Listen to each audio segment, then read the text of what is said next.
It's time for Twit This Week in Tech. We're going to take a look at the big controversy over Lenovo's man-in-the-middle attack, the Apple Watch, what's really going on there. There's another conspiracy to talk about, and a whole lot more. A great panel ahead. So is Twit. Stay right here. Netcasts you love. From people you trust. This is Twit.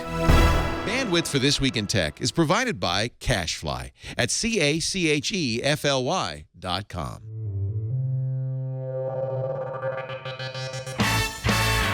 This is Twit This Week in Tech, episode 498, recorded February 22nd, 2015. Superfishy. This Week in Tech is brought to you by Shutterstock.com. With over 48 million high-quality stock photos, illustrations, vectors, and video clips, Shutterstock helps you take your creative projects to the next level. For 20% off image subscription packages on your new account, go to Shutterstock.com and use the offer code TWIT215.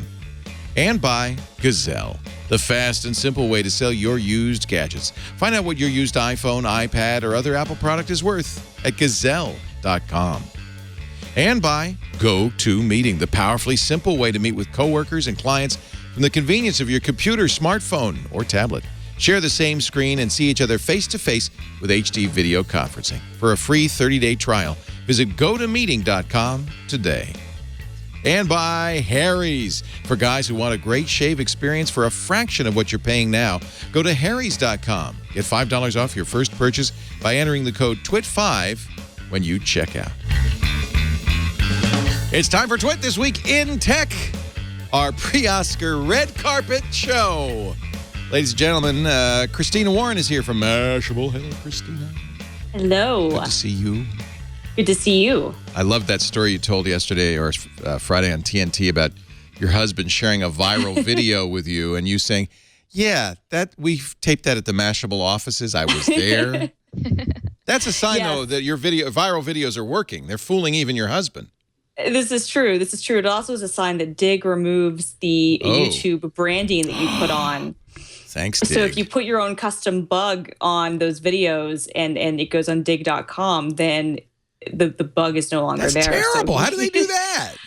I don't know. I guess there's something with the embed code or something they do that they get the overlays turned off, but he had no idea. And it was really funny to me. I was like, yeah, that's a Mashable video, Grant. Thanks a lot for sharing that with me. Appreciate it. And thank you, Dig, for removing it. Golly, that's terrible. Also here from Business Insider, am I right, Business Insider? Did I get that wrong? Yep, you got it right. Sometimes I don't know. Most of the time I don't know. Lisa Eadicicco, great to have you back. She's good. Thanks for having me. She's on drums today. Thank you very much. Also here from Taiwan, Ben Thompson of Stratechery. He's going to play keyboards for us a little later. We got a whole band here.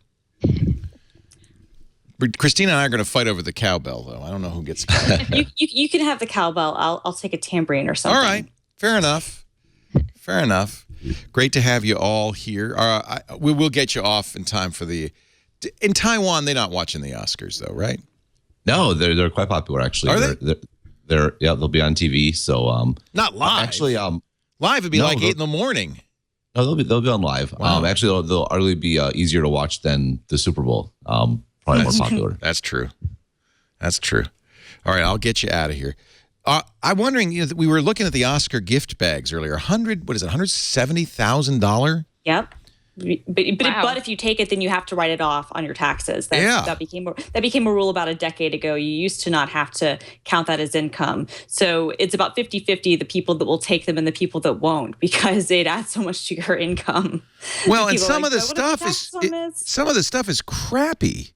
Yeah. Like, you remember that these stars are probably in almost the 50% tax bracket if they're in California. So they're going to be spending a lot of money on taxes on things like, for instance, non-invasive LED light therapy stick for like $10,000. Custom furniture for $25,000.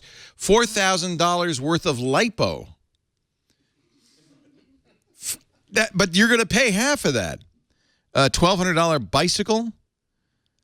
a $12,000 glamping vacation, a train trip across the Rockies, a 9-night Italian vacation package, free Audi rentals for a year with Silver Car. Of course, the whole reason people give this stuff to these stars is exactly what we're doing.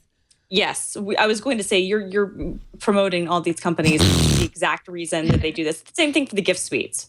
So you're feeding into it, Leo. You're giving them the advertising that they so desperately want. I saw the gift suites on Entourage. That's how I know about Hollywood. I watched Entourage. Everything I know about law, I got from The Good Wife. Everything about Hollywood from Entourage. I'm a simple man. But the gift suite, like you go in this room and there's all this crap and you could take anything you want. Is that what it is? Basically. Yeah, I mean, usually in exchange for that, then you need to do like a photo op. So it's funny because you can see that way, you know, the gift suite things, they'll take a photo of you in the gift suite and then that'll get, you know, sold around and whatnot. And some celebrities are very careful not to be seen in the gift suite because it damages their brand. And then some celebrities don't care. They just want the free crap. Some celebrities, especially the reality people, they're like all about it. They're like, oh yeah, you know, like you see the Jersey Shore people and that the Teen Mom people, like they're like, give it to me, give it to me. Snooki is gonna be in the gift suite. Snooki is definitely gonna be in the gift suite. She does not care. She's like, give it all to me. Yeah. Now, but last that's exactly how it year works. at the Oscars, remember Ellen DeGeneres hosted, and it was a Samsung Oscar. Yes. Particularly, and boy, you cannot pay for advertising. Well, actually, you can. They did. They did. The selfie, which apparently Ellen doesn't use a Samsung phone. She uses an iPhone because she tweeted about it later off her iPhone. But the Ellen DeGeneres selfie blew up on Twitter. She said, let's make this the most tweeted selfie in history, and I think it was. I think it still is. You've even besting the Obama record. The president's Twitter record. There you go. You got Bradley Cooper. You got Ellen. But I think Samsung, which paid for this selfie, forgot that the selfie will not actually include a picture of the camera. It's kind of a flaw in the old selfie thing. Will Samsung be back this year, or will it be Apple? I would, if I'm Apple, I'm looking at this thinking, boy, we blew it. We should own the Oscars this year. Well, they always buy advertising time during the Oscars. And if you recall, during in 2010 when the iPad came out, I think it was Steve Carell who actually came out. Well, not Steve Carell, Stephen Colbert who actually came out with the iPad in his hand, and that was, you know, was he paid for that? Yes. Apple definitely paid for that. And Steve Jobs was honored, I think, that year. He was on the red carpet. So, but Apple usually buys advertising. And, you know, obviously they have a really strong relationship with ABC, who airs the Oscars. But in terms of actually sponsoring something like that, I don't think Apple would be that overt. They tend to like to be a little more subversive behind the scenes, you know, doing in-kind sponsorships for certain TV shows, certain movies, but they definitely buy advertising for the Oscars and most major award shows. Apple's going to, I presume, pay for the Modern Family episode, right? Oh, without a doubt. No, I mean, I'm sure that was absolutely scripted into something, an arrangement that they made with, I can't remember what studio does Modern Family. I think that's actually it might be ABC who does that, in which case it's even more synergy because, again, you know, they share so many shareholders. That's coming up this week. It's a half hour that will take place entirely inside a MacBook Pro screen, including FaceTime calls and other video. It's actually an intriguing idea. So Apple paid for that, you think? Oh, absolutely. I mean, the same way they did when Modern Family had the episode that aired the day that the iPad came out, and they had the whole episode was about getting him the iPad. Wow. I think I think it's I'm not sure. I'm curious where you heard they're paid for, Christina. Just because Apple has said for years they won't pay for this stuff, right? Yeah. No, exactly. No, they absolutely do. No, they absolutely do. You can tell at the end of shows, like they used to do Parks and Rec, and then right. I know that Nokia did it, and they did Smash. I remember on NBC that was one of the ones they do. They do promotional consideration paid for by Apple Computer. They have to. Right, well, they provide the equipment for sure, and that was definitely reported. Which yeah, they provide the equipment. I don't know if they paid for the inclusion. It's probably more like they had the idea, they approached Apple, and Apple was like, "Oh, well, we'll give you all this stuff." Here's the article. The article I'm reading, which came from Associated Press, says that Apple did not, in fact, pay for it. Levitan, who is the creator of the show and the author of this episode said that it was inspired by his own experience. It was Steve Levitan. It was captured entirely on iPhone 6s and iPads. Steve Levitan said the upcoming episode involved no product placement compensation to Apple and resolved from an epiphany he had during an online experience involving one of his college-age daughters. I had emails open, some websites that my daughter showed up on FaceTime. I could not only see her, but I could see me, and there was something going on behind me, my wife or somebody. I realized on screen you could tell so much about my life, which is why, by the way, we warned Ben Thompson that we could see his whiteboard before we went on the air. It occurred to him the format would be fitting for Modern Family. So he said, now... You know, I remember. Sure, we've heard these things. He has said in other places though that Apple gave all the equipment, like they gave lots of iPhones and MacBooks. So I mean, it's one of those things where it depends. I mean, if you look at the dollar value, they gave them tens of thousands of dollars worth of phones and stuff like that. So I mean, how do you want to call paying for it or not? Totally. And they agreed to let them do this without Apple being paid or without any sort of, permission being needed or whatnot. They cleared all the logo usage and probably provided them expertise with shooting stuff. And they might not have paid per se, but I mean, they're certainly getting a humongous amount, especially when you consider syndication, a humongous amount of advertisement. Oh my God. So this is, there's a quid pro happening here at some level. I mean, even if it's not a direct, payment exchange, it's ridiculous to think that there wasn't any sort of conversation had about this. The AP says Apple was informed about the episode and quote loved the idea. Really? Of course. You loved it. Who would have thought? Apple has. I think she might have retired. But Apple had a very well-known executive that was focused on these sort of placements. Again, no direct payment, but certainly it's something that Apple is cognizant of the benefit of and has worked to cultivate these relationships. And I'm sure they're very free with equipment and expertise and things along those lines. But even if there's no direct payment. So many companies like Samsung are willing to pay cash hard dollars. It makes it hard for Apple, doesn't it? If that they hold the line. No, it makes it that much more attractive. Oh, exactly. Okay. All right. I mean, you can even look at what was the movie Sex Tape with Jason Segel that came out last year. This was revealed in the Sony emails that the Sony executives wanted to make a script change because so much of that movie had to do with iPads and Macs. And they said, can we replace the iPad stuff in the script? Can we replace it with Sony products? And the screenwriters were like, no, it needs to be Apple products. We use Macs. We use Macs. We thought about this from the idea of an iPad. Apple cleared it. But even though it was a movie made by Sony that Sony was putting the money into, Sony could not get their own products placed in a movie that they completely produced and distributed. You did used to see a lot of Vios in Sony pictures. Yes. You won't anymore because they're spinning it. They killed the Vio and they're... Yeah. Right. Somebody's saying that movie was Argo. Was it Argo that had all the... pictures of... Argo had some of that too. This was actually a case of Sex Tape, though. That was actually the one that was revealed in the Sony emails. I missed Sex Tape. I don't know how. Yes, it was not a big hit at all. That was. I remember now. I remember seeing the poster for that.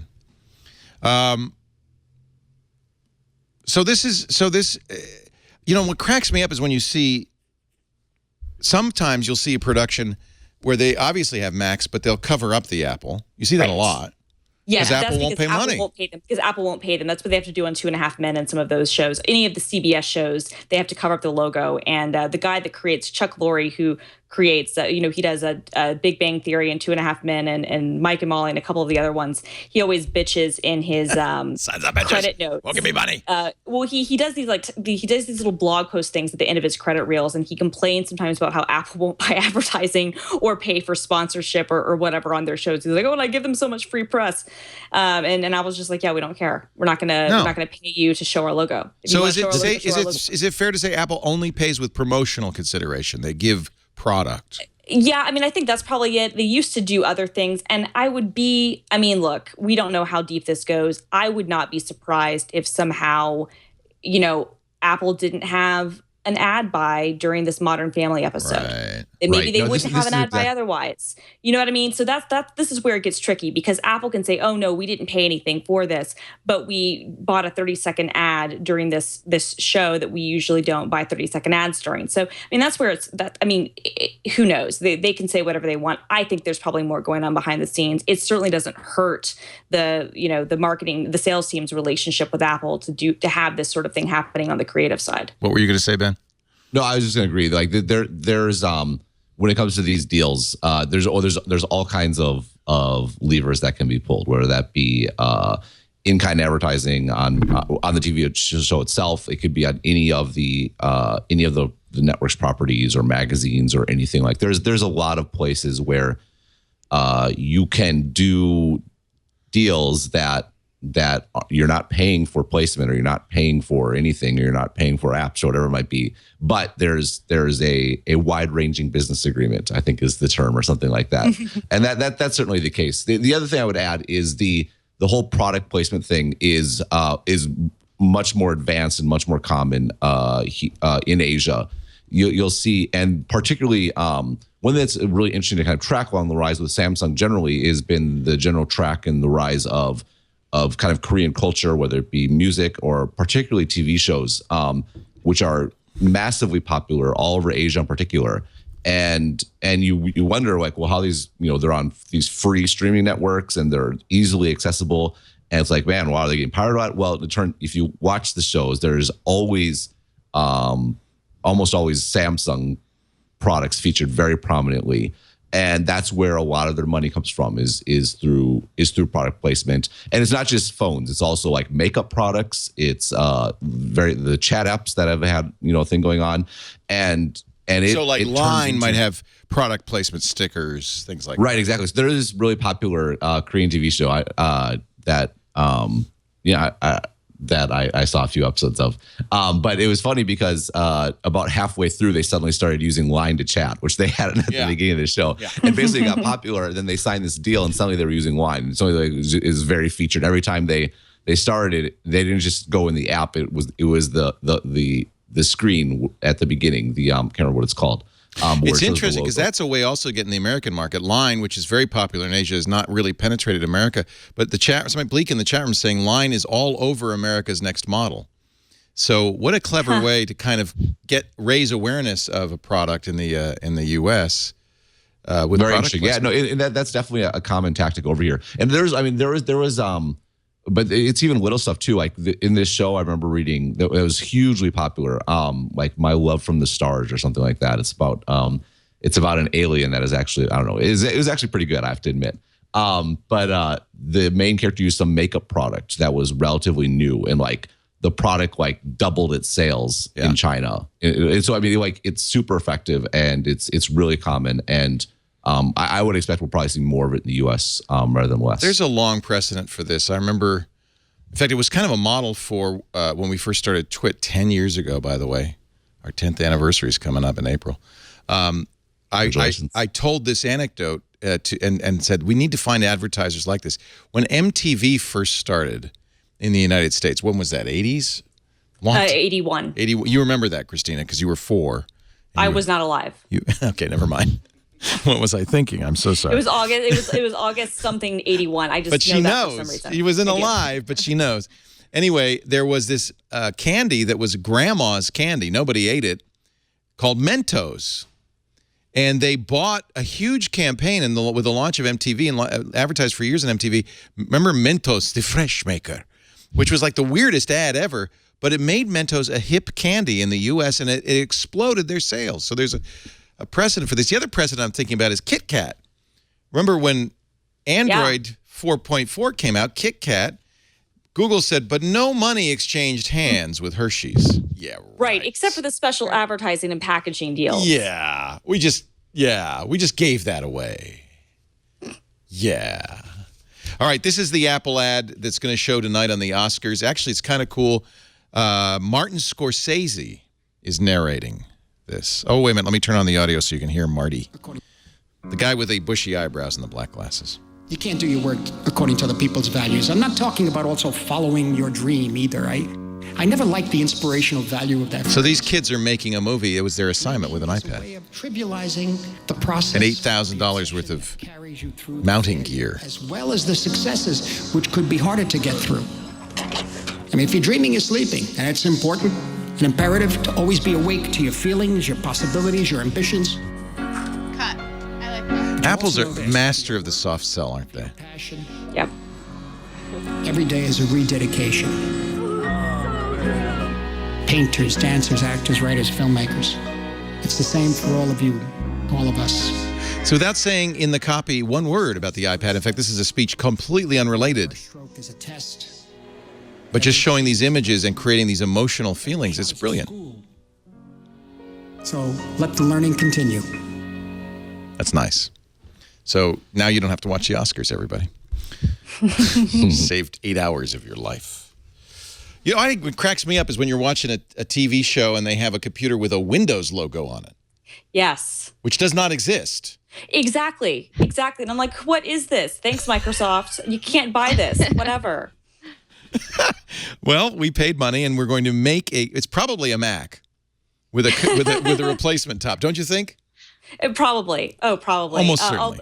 It's funny though, on certain shows where Microsoft or Nokia will pay for certain placement, and they have those out there, but there's still a couple of straggling Macs around too, because like the production is unwilling. Well, it's like the NFL. It's like the NFL where Microsoft paid tons of money this season to have everybody using Surface Pro, and for the first 6 months, the announcers were calling them iPads.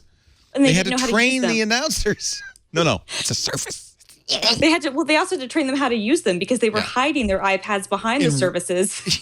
Because they couldn't use the Surface. So they had to have the iPad and they're like, okay, we can actually use our place on this. That's the best advertising, isn't it, really?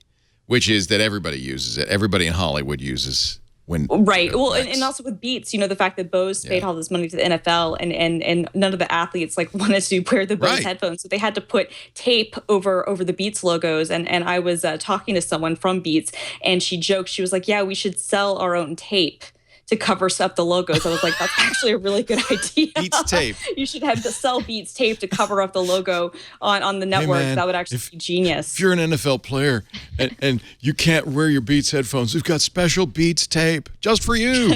Just for you. Just for you. Just give it away. Just give it away. Be like, hey, put it on, and then you see the taped up logo, and everybody's like, oh, I know what you're wearing. It's Beats tape, man. He's using Beats tape.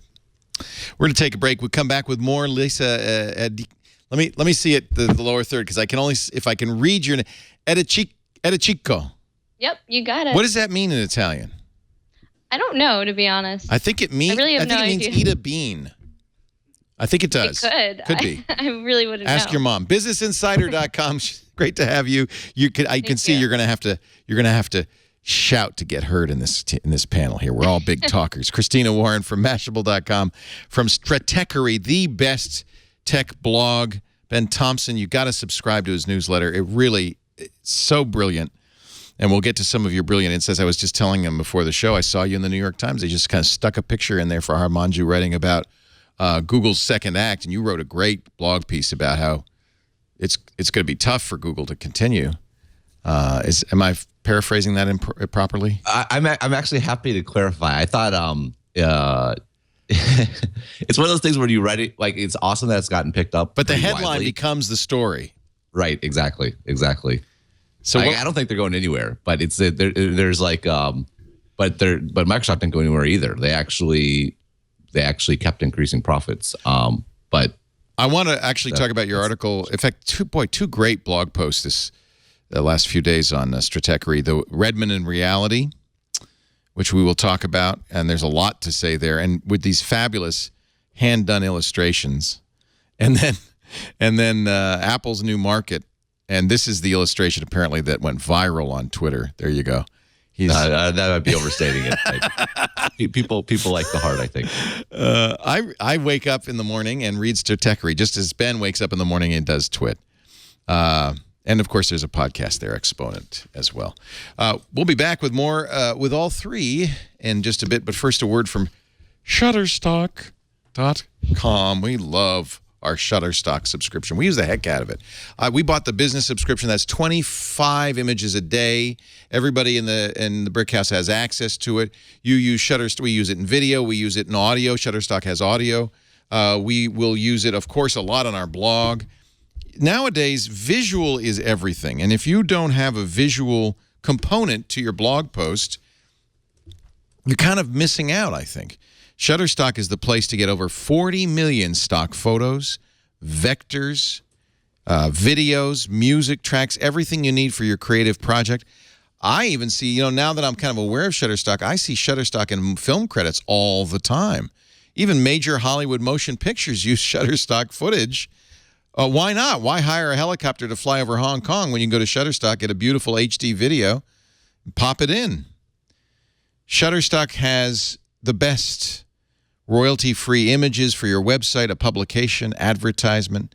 48 million. Oops, I was, you have to go to the Shutterstock site every once in a while to see the numbers. 2.4 million royalty-free video clips with 16,000 added this week alone. Let's see the image. 49,469,602 royalty-free stock images. They added 384,000 this week alone. Now, the key with Shutterstock is to understand the brilliant search on Shutterstock. Their search will allow you to browse your images not only by topic, but to narrow it down by color so it can match the palette of your blog, by people, having people in it or not having people in it, how many people are in it. It's gender, emotions expressed. Then once you find the image you want, you can share it or save it with a Lightbox and share it with others that you're working with, or keep it for yourself for inspiration. Take a look at the iPad app. Man, it is something else. It's talk about inspiration. And now they have it on Android, I'm very happy to say. Webby Award winning. It's an international company. They have customer service in more than a dozen countries, full-time customer support throughout the week. I'm a big fan. If you're looking for royalty-free images, Shutterstock.com. Go there, sign up for the free account. You don't need a credit card. Just start the account, start using it, start searching, use it for inspiration, for ideas, save favorite images to a Lightbox. But if you do decide to buy all image subscription packages, you can get 20% off your new subscription. 20% off the image subscription packages when you use the offer code TWIT215. That's for February 2015. What are those, helicopters? Drones? Shutterstock.com, 20% off the image subscription package on new accounts, but you have to use the offer code TWIT215. Oh, there's the drones, quadcopters. Are they big in Taiwan, Ben? Are people using quadcopters in Taiwan? I'm not sure. I've seen them around. You would know. You would know. You would see them everywhere. Yeah, well, I would imagine it's a little trickier with all the big buildings around. But I wouldn't know. I'm a blogger. I sit at home in my pajamas. You don't go outside. Okay, all right, exactly. I'm a little. I have to apologize because last week I indulged in quadcopter fear mongering. Chris has told us that was wrong. Chris is you're 17 now, yeah? 18? You had a birthday? 17. And you're a quadcopter fanatic, sort of. And then we have Father Robert, our local priest. We call him the Quad Father. He's like Mr. Drone. We have drones aplenty around here. A couple more Apple stories. I'm actually very curious what you guys think of the Apple car story, which some say is hard to believe. I think Jean-Louis Gasset wrote in his Monday note on Monday, he didn't believe it for a minute. And yet, when we talked about it on Tuesday on MacBreak Weekly, the consensus from Andy Iannacco, Renee Ritchie was, no, Apple's doing it. They've got at least 100 people working on it. Doesn't mean you'll see it anytime soon. It might be 5 years. In fact, Apple even is saying, I think 5 years before they could sell an electric car. Maybe autonomous even. And part of the reason that people believe this is that they're hiring people in these fields. Ben, is it reasonable that Apple's doing a car? That's crazy. You hate to drop this line, but I think this is certainly something that Steve Jobs will not do. But I don't think that's necessarily make it right or wrong. Well, we have to agree now. We are in a post Jobs era at Apple. There's no question about it. No, absolutely. I think what's really I was writing about this on Monday in my update, and while I was writing it, I kind of started out with like a standard line of mine, which is that Apple is a personal computer company. That's all they've ever made, and you can trace, going from the Mac to the Apple II to be specific, but from the Mac to the iPhone and the iPad, like these are all personal computers. They're just getting ever more personal and ever more, Is the close watch? to you. It's Does smaller. that watch fit in that? I think so. I think the watch right now is an accessory, but in the long run, I think the goal is that's the hub. Right now the phone's clearly the hub, but in the long run, it kind of makes sense to have something on your person that is the hub. But the thing is that fit with. I mean, Jobs was passionate about the computer, like his famous, the bicycle of the mind sort of thing, that the computer enables human creativity. It's this tool for people. And while I was kind of writing this at the same time that fascinating New Yorker profile of Johnny Ive dropped, and which not beyond being super long and divulging a lot about Apple that we didn't know was so that made it unique. But it was also a piece where Ive has very much become kind of the public face of Apple over the last 6 to 12 months. And what's interesting is you don't get the sense of passion for computing from Ive. You get a real passion for design, fashion, and almost. Thinking. Well, in being very thoughtful about how you make things and how you create things. And it sounds like a very subtle difference, but Apple under Steve Jobs was about computers and great design. And it's different to say you're about great design and computers. Like it matters which one is first, and it matters in a way that before I would have dismissed this rumor out of hand, because cars are becoming computers. Like an electric car is the industry is undergoing a fundamental shift. So if there was ever a time to enter the industry, it's right now, because when industries undergo fundamental shifts, the incumbents don't usually do very well. And so I suspect that in 15 to 20 years, the who's who of the car market are going to be very different than the who's who of the car market today. And so it's a great time to get in. And there's no question an electric car is basically a computer on wheels. And so there's lots of stuff that makes sense, but it's different than a personal computer that you live with. But if that's no longer like the North Star for Apple, and I think it's fair to say that it's not, that instead it's design and making great things that people that are thoughtful and people appreciate it and are willing to pay for, well, then that's sort of Apple. You can very much see it making a car, and then of course you get the details. Will it be self-driving? Well, this sort of stuff. But to me, it comes back to like, what is the nature of the company? I think it's fair to say the nature of the company has changed. And again, that's not a bad thing. It's not a good thing. It's just an observation. Christina, you say all smoke, no fire. No, I say there's too much smoke for there not to be any fire. I'm saying that there's too many. I think there are too many controlled leaks about this for this not to be at least something they're working on. But Andy Eadicicco kind of implied this. He was reluctant to talk at all about this story, but he implied this, and he's right. The Wall Street Journal, which is where this emerged, is Apple's journal of record. It's the place Apple goes to leak stuff. Yes, the Wall Street Journal and Bloomberg both. So it's very clear these were Apple-placed leaks, isn't it? Absolutely. To me, there's no question. Not just that, but the Financial Times has had a remarkable record as of late, and they were actually before the Journal. And I don't know if they're. So these are manipulations. These are controlled leaks. Why is Apple leaking this story now?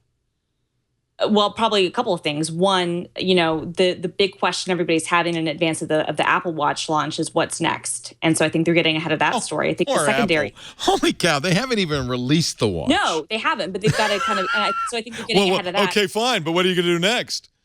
Well, because that's exactly what's happened. I mean, everybody's already going to be asked. That's exactly what happened. So that's getting ahead of that. And I think the secondary thing is kind of, what a lot of people are making big bets on auto. Tesla is in the news a lot. Google has really kind of owned this space. And if they're really serious about doing this, and they're really serious about getting something out, whether it's a car or whether it's, just working with somebody else or whatever in 5 years, starting to tell the story now, the sooner the better, I think works in their favor. It probably also doesn't hurt that it's going to put, companies like Tesla under the gun a little bit, because now they're going to have have to start to defend their business a little bit, because the mere whiff of Apple being involved puts pressure on them in a way that no other company would have any pressure on them. Even another car maker, nobody would be really that worried. You mention Apple, and all of a sudden it's like, oh, well, what about Tesla? Are they going to be okay? So I think it's a good strategic move. I'm racking my brain because I think it's absolutely clear that these are planted leaks.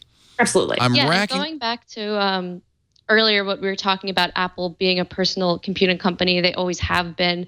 If you think about the direction that cars, especially electric cars, are going, I mean, like Ben said earlier, an electric car basically is a computer on wheels. And how can a computer be even more personal than something that you're sitting in or wearing? So I definitely think that if Apple feels like they can make the electric car better than Tesla and make a better experience, then they'll totally go for it. But it definitely seems kind of strange, and especially strange that it's coming out. Not strange that it's coming now, but I guess somewhat sudden. But I mean, you're right. We've been seeing all of these seemingly controlled leaks in the Wall Street Journal and Bloomberg, and they've always been extremely accurate in the past. So I definitely think there's a chance that Apple is at least considering this or in the very early stages of it. Well, there's a more cynical take too. That's what I want to hear, the more cynical take. Yeah, which I think it has to be considered. Number one is actually this story started with a story in Bloomberg that Tesla was poaching a ton of Apple employees. Right. And so it's very possible, and I'm kind of inclined to believe this. Again, I'm open to the possibility, but I'm instinctually suspicious of this, that this was a counter leak that ran amok. That's the kind of thing Steve Jobs would do. I'll show you, Tesla. Well, they got and so that's definitely a possibility. I think it actually started with Business Insider, letter saying that we're giving. It was just in response. Bloomberg posted a story. Business Insider reported on the Bloomberg story, and then someone wrote into Business Insider saying, "Oh, you should see what we're working on." So give them a real run for their money. I'll tell you what's really going on. Right, exactly. And then can I tell you what's really? I'm even more cynical. Well, I'll tell you what's going on. Apple did not want to do a watch. Johnny Ive wanted to do a watch. It's all Johnny Ive and Mark Newsom love is watches. Apple did not want to do a watch. We saw the story, which is preparing you for the truth. The story which was leaked to the Journal, saying the Apple Watch was going to be so much better, but we couldn't put the sensors in without killing the battery life and getting FDA approval, so we didn't. So it's really not really that great. In fact, this article even said we were racking our brain. What could we do with the watch to make it compelling? The Apple Watch is going to be a flop. Apple knows it's going to be a flop, and they are preparing the world with something else to look at. Here, don't pay attention to that watch. What about a car? Here's a car. Look, a car. That was number two. That was number two. I mean, it's definitely going to be a. Oh, sorry. No, I was just going to say. Jump in, Lisa. I mean, it's definitely going to be a first-generation product for sure, which means it's not going to be, as great as some people have probably expected it to be.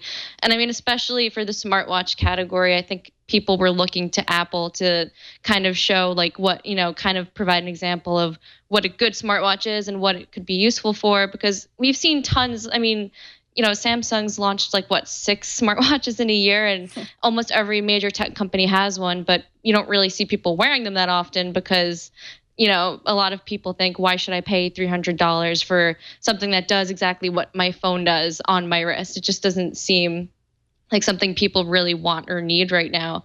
And there's also a lot of, just in the ways that smartwatches are made, there's a lot of obstacles to overcome. Battery life is one. Nobody wants to have to charge a watch all the time. So I think even just technically, there are still barriers that even companies like Apple are going to have to overcome. And that'll definitely be obvious in the first generation product. I'd never bet against Apple selling a lot of product because there are so many Apple. What's the word? I don't want to insult anybody. No, I am a big Apple lover. Devotees. Devotees. Thank you. There you go. Who will buy anything that Apple poops. So, it's very true. This will sell a lot of units, but I think fundamentally this is not the watch Apple hoped to make. It is not a watch anybody needs to buy. And except for Apple devotees, I think we're seeing the story that they're making 5 million watches, which would be huge. That would be a big number of watches to sell. now that we've seen that story from the Wall Street Journal, I guess that was that also planted? How does that fit in this? See, that's a weird one to me. I don't know. What's your take on that, Ben? Because I still question the idea of leaking that figure. Are they trying to gin up lines? Like trying to create, pent up demand, even though there is none? To me, that sets an unfair expectation because 5 million is more than Samsung or than any of the Android Wear ones have done to date. It's more than Pebble's done, and you're saying that that's going to be how many of these you make. If you don't do that many, does that then mean that we look at the watch as a failure? So I question why they would want that number to come out. But I'm curious to hear Ben's take because that to me doesn't feel like that came from Apple at all. That seems like a supply chain leak, but I really don't know. It was actually that makes sense. Yeah, it probably was a supply chain leak. You can say that was also potentially a response to the day previous article about the watch functionality. So the watch functionality article came out, and then a day later, the how many Apple's going to produce article came out. The functionality article is the one I was referring to, where it said they had hoped to do so much more, but in fact exactly. could not. Right, exactly. And I think my second cynical take was exactly what you said. That's even more cynical. That's like really cynical. Well, it's that the car rumor is intended to overshadow the watch. My position on the watch, which again, obviously no one has used, is I believe in broad strokes that a watch makes sense. I think that people in tech seriously underestimate small conveniences. Yes. And so given the fact that I think the watch makes sense, and I think Apple deserves the benefit of the doubt, quite frankly, given the last 15 years, I'm inclined to assume it is what they intended and it's going to be successful until I'm proven otherwise. And I'm open to being proven otherwise. That's a safe bet. I've learned not to bet against Apple. I think it's going to be a hit. I don't think it's obviously going to be as big as the iPhone or the iPad, but I think it's going to be successful. And I think that the fact that they are approaching it the same way you would approach jewelry is a really smart move because to me, that's been the fundamental area where all the other smartwatches have failed. We're all going to buy an Apple Watch. Let's face it. We are all going to. Well, of course we are. But I also think that by going after, but the thing is that I think the problem that the other smartwatches have made is they've basically just targeted the tech user and then tried to kind of force other people in. And everybody's like, well, but this is ugly. And is this convenience really worth it? You make something that's attractive. You make something that feels like a luxury item. You make something that's accessorizable and extensible with the different bands. And you can pull in a different class of user. And then at that point, I don't think that having all those sensors even matters. I think if it does enough and if it doesn't impact the battery, people will like it. You can always save more stuff for future iterations. I actually kind of looked at the story that, this doesn't do everything we want. That to me didn't even strike me as being an internal leak. That seemed almost like an opposite story. To me, it was almost like, well, maybe at one point, an early iteration on the drawing table said we would like to do all these things, but Apple realized correctly that this would be too much for a first-gen product. I mean, I think everybody who buys this thing is going to know either they're going to be a watch person who is buying it for the fashion aspect, or they're going to be, kind of a techie Apple person who realizes, yeah, it's a first-gen Apple product. You're better off waiting. I don't care. Because you're right, but I don't care because I want it because it's now a status symbol. And especially in Asia, I mean, I know Ben can talk to this more, but especially in Asia, it's going to become, I think, so much of a status symbol and so much of that sort of piece of fashion and fashion accessory, both the fashion and tech accessory, that they can, sell, millions of them potentially just on the cachet alone. Yeah, and Apple is also really the only company that's kind of marketing it as more of a watch than like a piece of technology, like Christina was saying. Because I mean, if you think about it, like even all the different models and types that they offer, stainless steel, sport, like rose gold, like all of these different editions, that's the kind of customization you would see if you were buying watches. Meanwhile, other competitors are maybe offering like 2 or 3 different colors, but not really different materials, and like I'm more interested might be uncomfortable. I'm more interested in the band than I am in the watch. I want to get that Milanese band. That's So you're right. It's a fashion product. It's a really good insight, Lisa. The fact that it seems so weird at the time in the presentation that Apple started out by talking about it. It's super precise and Especially, I mean, I have a all nice watches watch. are precise now. What? No, the nicer the watch, the less precise it is in my experience. Well, that's a good point. Yeah. If you have to wind it, it's not precise. But it's a good point. Is it is absolutely being sold first and foremost as a watch, and I don't have much to add on the fact that that's a really interesting way to let's get all four of you. We're going to move on. We're done with Apple. I want to talk about the most infuriating story of the week in just a second. But how many, Christina Warren, how many watches will Apple sell in the first quarter? First quarter? They made 5 million. Will they sell 5 million? No. I mean, I'm going to say 2.5, maybe. I'll say 2 remembering million. that Pebble in its entire lifetime has sold 1 million. Yeah. So Android Wear in all brands, 720,000. So 2 million. 2 million, yeah. Lisa? Yeah, I would agree with that. I mean, I was actually thinking 2 million as well. Okay. In the first quarter. Yeah. All right. Ben?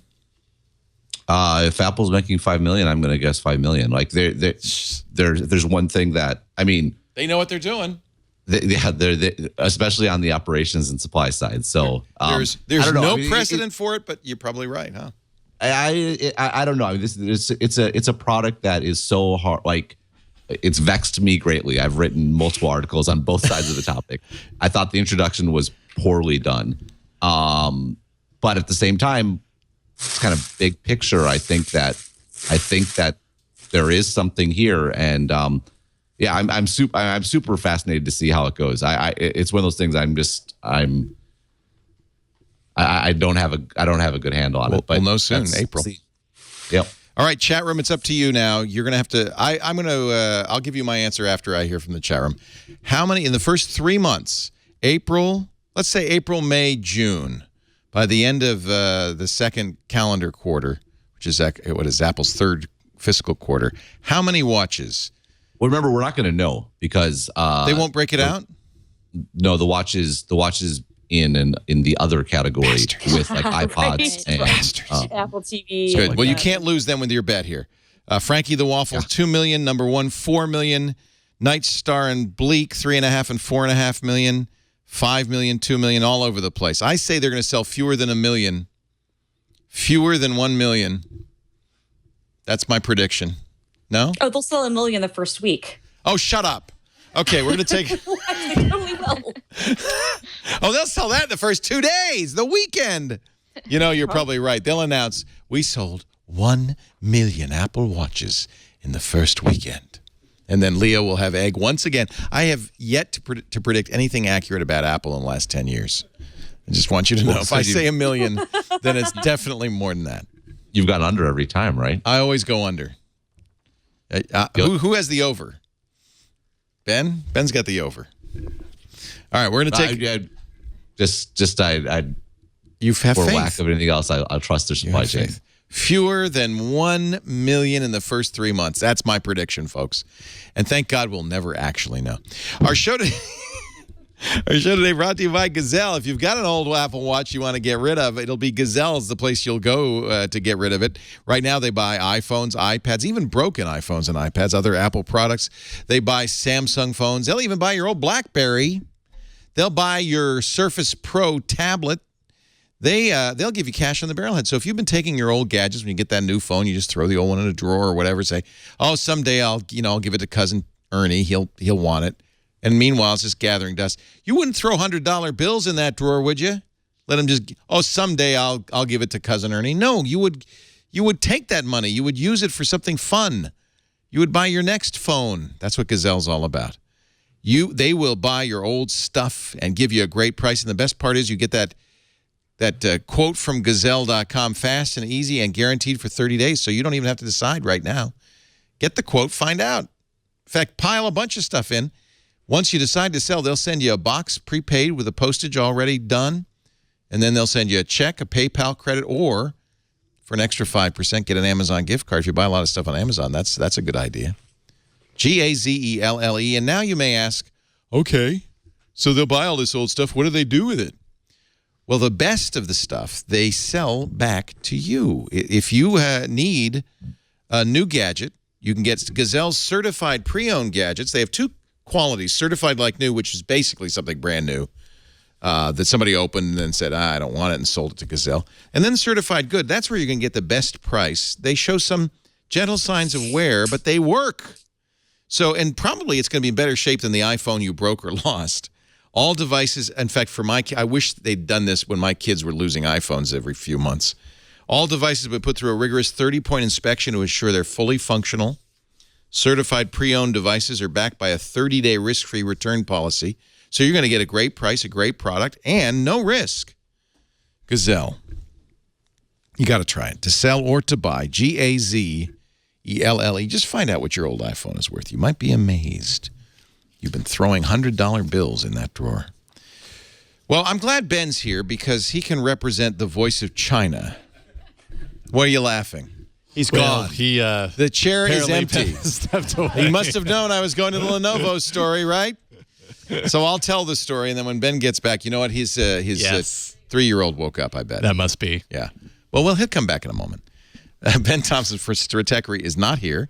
But good news, Lisa Eadicicco is here. She's from Business Insider. And, of course, Christina Warren from Mashable.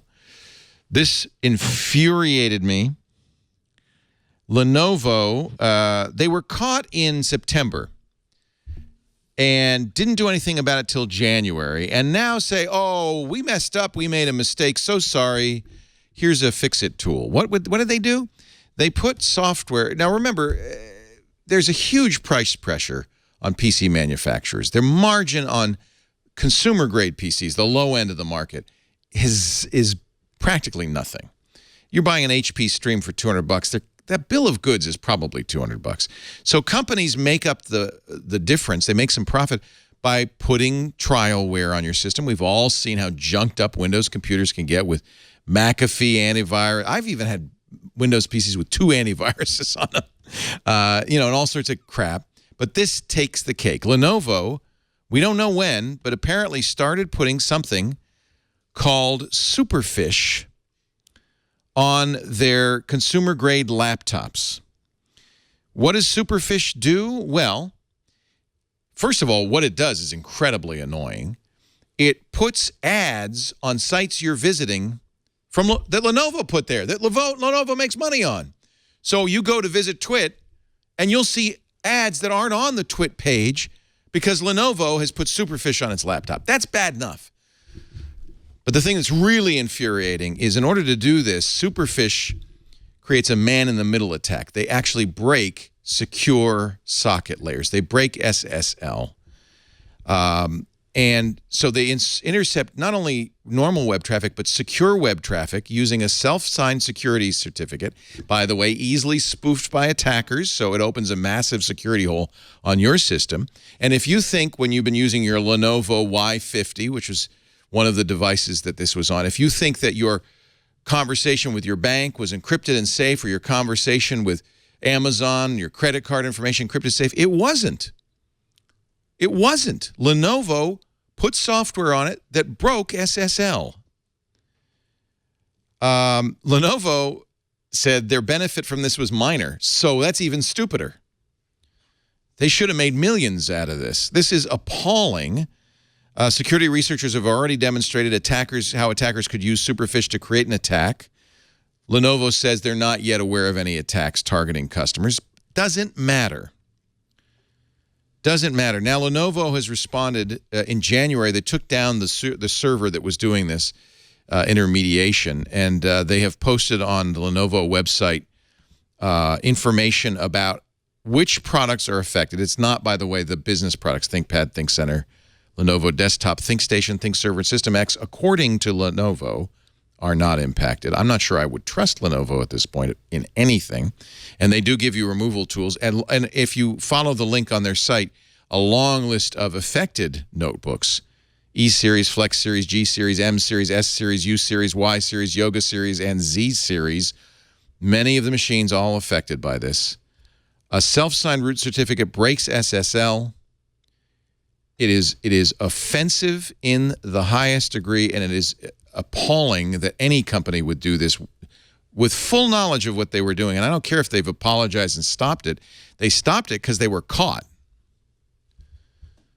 Ben, are you back? Yeah, good. I'm back. Am I crazy to be? My take on this is never again will I buy a Lenovo product or will I recommend it. It hurts me because I've recommended Lenovo's ThinkPads for a long time. I always thought they were great computers. What happened? Yeah, well, I mean, I'm a huge Lenovo fan as well. I stepped out, but someone said that I should point out I can't speak for China because I'm in Taiwan. But that's. I'm sorry, Taiwan is not China. Taiwan is not China. Leo will learn this one day. Leo, you're gonna get an email saying that. I know it's a big political thing. I was a Chinese studies major. Just don't talk about it. I know why it's an issue. Never mind. All right. But you nailed it right at the beginning, Leo, and that was when you talked about the profit margins. You're exactly right. The average PC maker does not make a single cent on their PC. They make all their money on the pre-installed software and stuff like that. And so that's why to buy, some of them do sell PCs without anything on there. They cost more, and they cost more because they need to make money somewhere. And so indirectly, if anyone is to, I mean, obviously Lenovo is to blame, to be clear, but Microsoft shares blame here. And the reason they share blame is the PC market is the way Microsoft drove it to look, in that really there's tons of people competing to basically on price because they've been totally commoditized. All the value was pulled out by Microsoft in the OS layer. And so Microsoft captures all the value, leaving basically the OEM makers to Microsoft didn't make them charge less for their computers. Well, they did though. Technically, we did. We demanded cheap computers. Right. Well, that's the second point. Is even then who really bears the blame is consumers, because we buy based on price. And if you look at it, yes, Lenovo was wrong, and they deserve to be excoriated for it. Oh, I couldn't be more upset about this. But at the same time, like we're all depending. Basically, the market came to be that we depended on the good graces of these companies to not cross the line and go to the dark side, when in reality, all the incentives were for them to do just that. And we shouldn't, well, we should be outraged that this happened. I don't think we should be surprised. And quite frankly, we shouldn't be surprised if the same thing happens on Android, because it's the exact same dynamic going on. Google is trying to extract all the value from the ecosystem, leaving all their OEMs to compete on price. And that's why there's lots of pre-installed crap on there as well. And again, consumers, there's enough consumers that only buy based on price that this works, but there are consequences. And it's the same thing with any ad-based company that we all need to be cognizant of, is that the incentives are pointing in the wrong direction. And sure, it's fun to get great stuff for free, but you're playing with fire. And this is a very real example of the sort of fire that you're playing with. I think it's fair to blame Microsoft for decisions they made 10 and 15 years ago that have driven the market to this place. But I do think that it's worth noting that basically, Microsoft's been kind of in a position the last few years where they've known that the cesspool of adware and pre-installed software gunk that really makes the Windows experience terrible. And to a certain extent, they've actually been kind of barred from doing a lot about it. I'm not defending Microsoft at all, but they've been kind of, their hands have been tied a little bit because of the various, restrictions put in place by the EU and other things with their Department of Justice, trial way back, where they have a difficult time limiting the things that OEMs can do without, breaking, without people saying, no, now you're stifling what the manufacturers can do to these machines. There was even a period of time, I think they still do this at the Microsoft stores, where they sell machines that basically just have Windows on them and don't have the adware. Microsoft understood that people were getting a crap experience in Windows thanks to all this adware being installed by HP and others.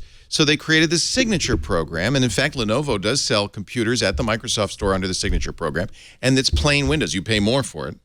Right. And I mean, it's absolutely, to Ben's point, he's right. This is kind of the world that we live in both consumers, it is what it is. But I'm not ready at all to give Lenovo or frankly Superfish. I think that a lot of the blame has been put on Lenovo without talking about the company that actually is doing this and the fact that they wrote this program that would install a root certificate on Windows that would break HTTPS. And that company has not said anything, will not talk, kicked one of our reporters out of their office on Friday who tried to talk to them.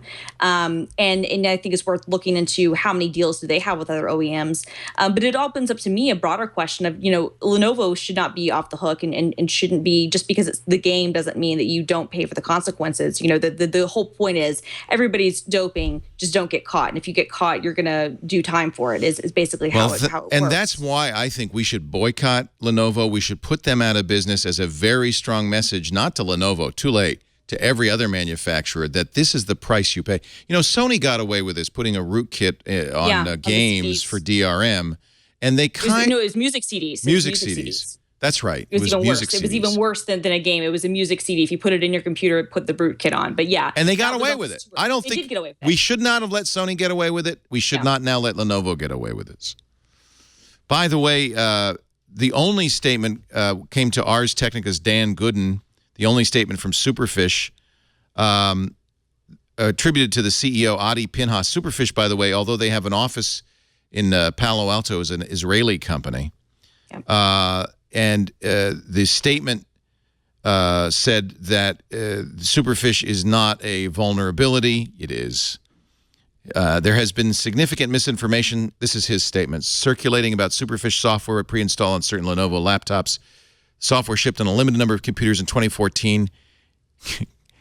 Get this mealy-mouthed adware. In an effort to... I think there's an interesting point here, Leo. The last time I was on, we were talking about...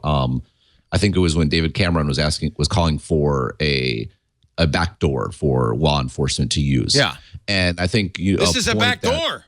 Well, a point that we made on that podcast was there's a lack of understanding of what that implies. Right. And that's what Superfish is saying. Let me just finish this. Despite the false and misleading statements, this is Superfish CEO, made by some media commentators, me, and bloggers, the Superfish software, he says, does not present a security risk. And this is what he interprets as a security risk. Hey, in no way does Superfish store personal data or share such data with anyone. Unfortunately, in this situation, a vulnerability was introduced unintentionally by a third party. Now they're blaming someone else.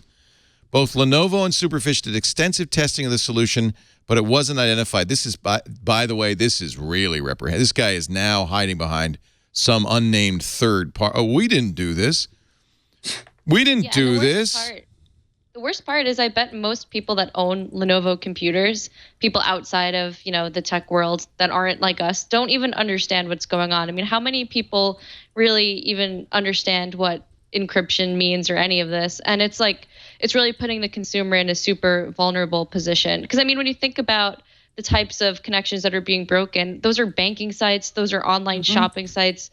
And it's just really terrible. And, it's hard to understand how and why Lenovo would even kind of let something like this happen. Because like you mentioned, it's not even like they benefited that much from using Superfish. Like, I understand that, the profits on PCs are extremely small and a lot of PC makers aren't really making that much off of just sales alone.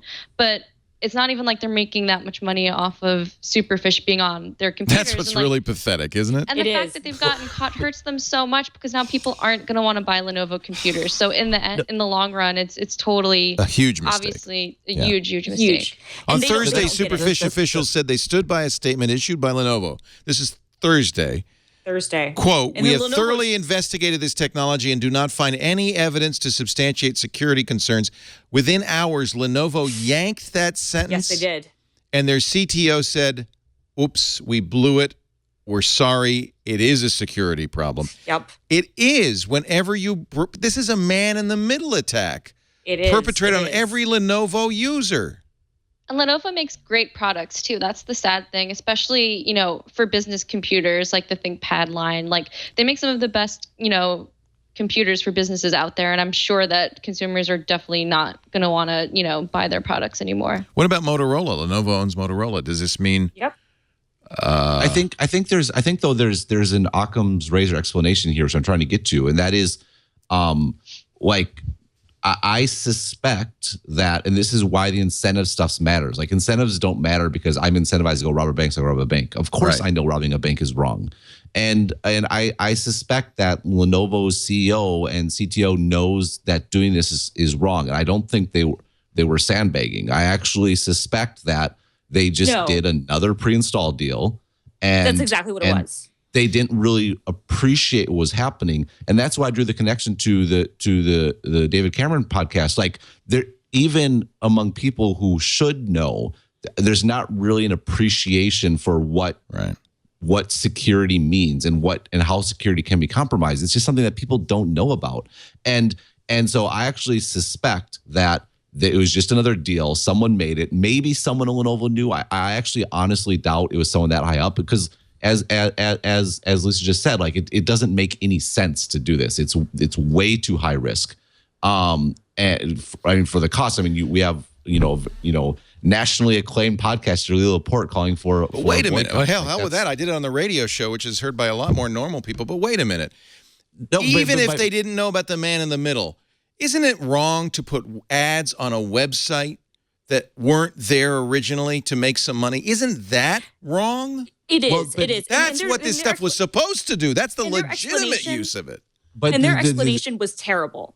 We interviewed their CTO on Friday, and I can quote from that interview. And our reporter, our intern, he did a great job really pressing the guy too. And he was saying, okay, but realistically, do you think there are customers out there who would want Superfish on their computer? And this is the jackass's answer.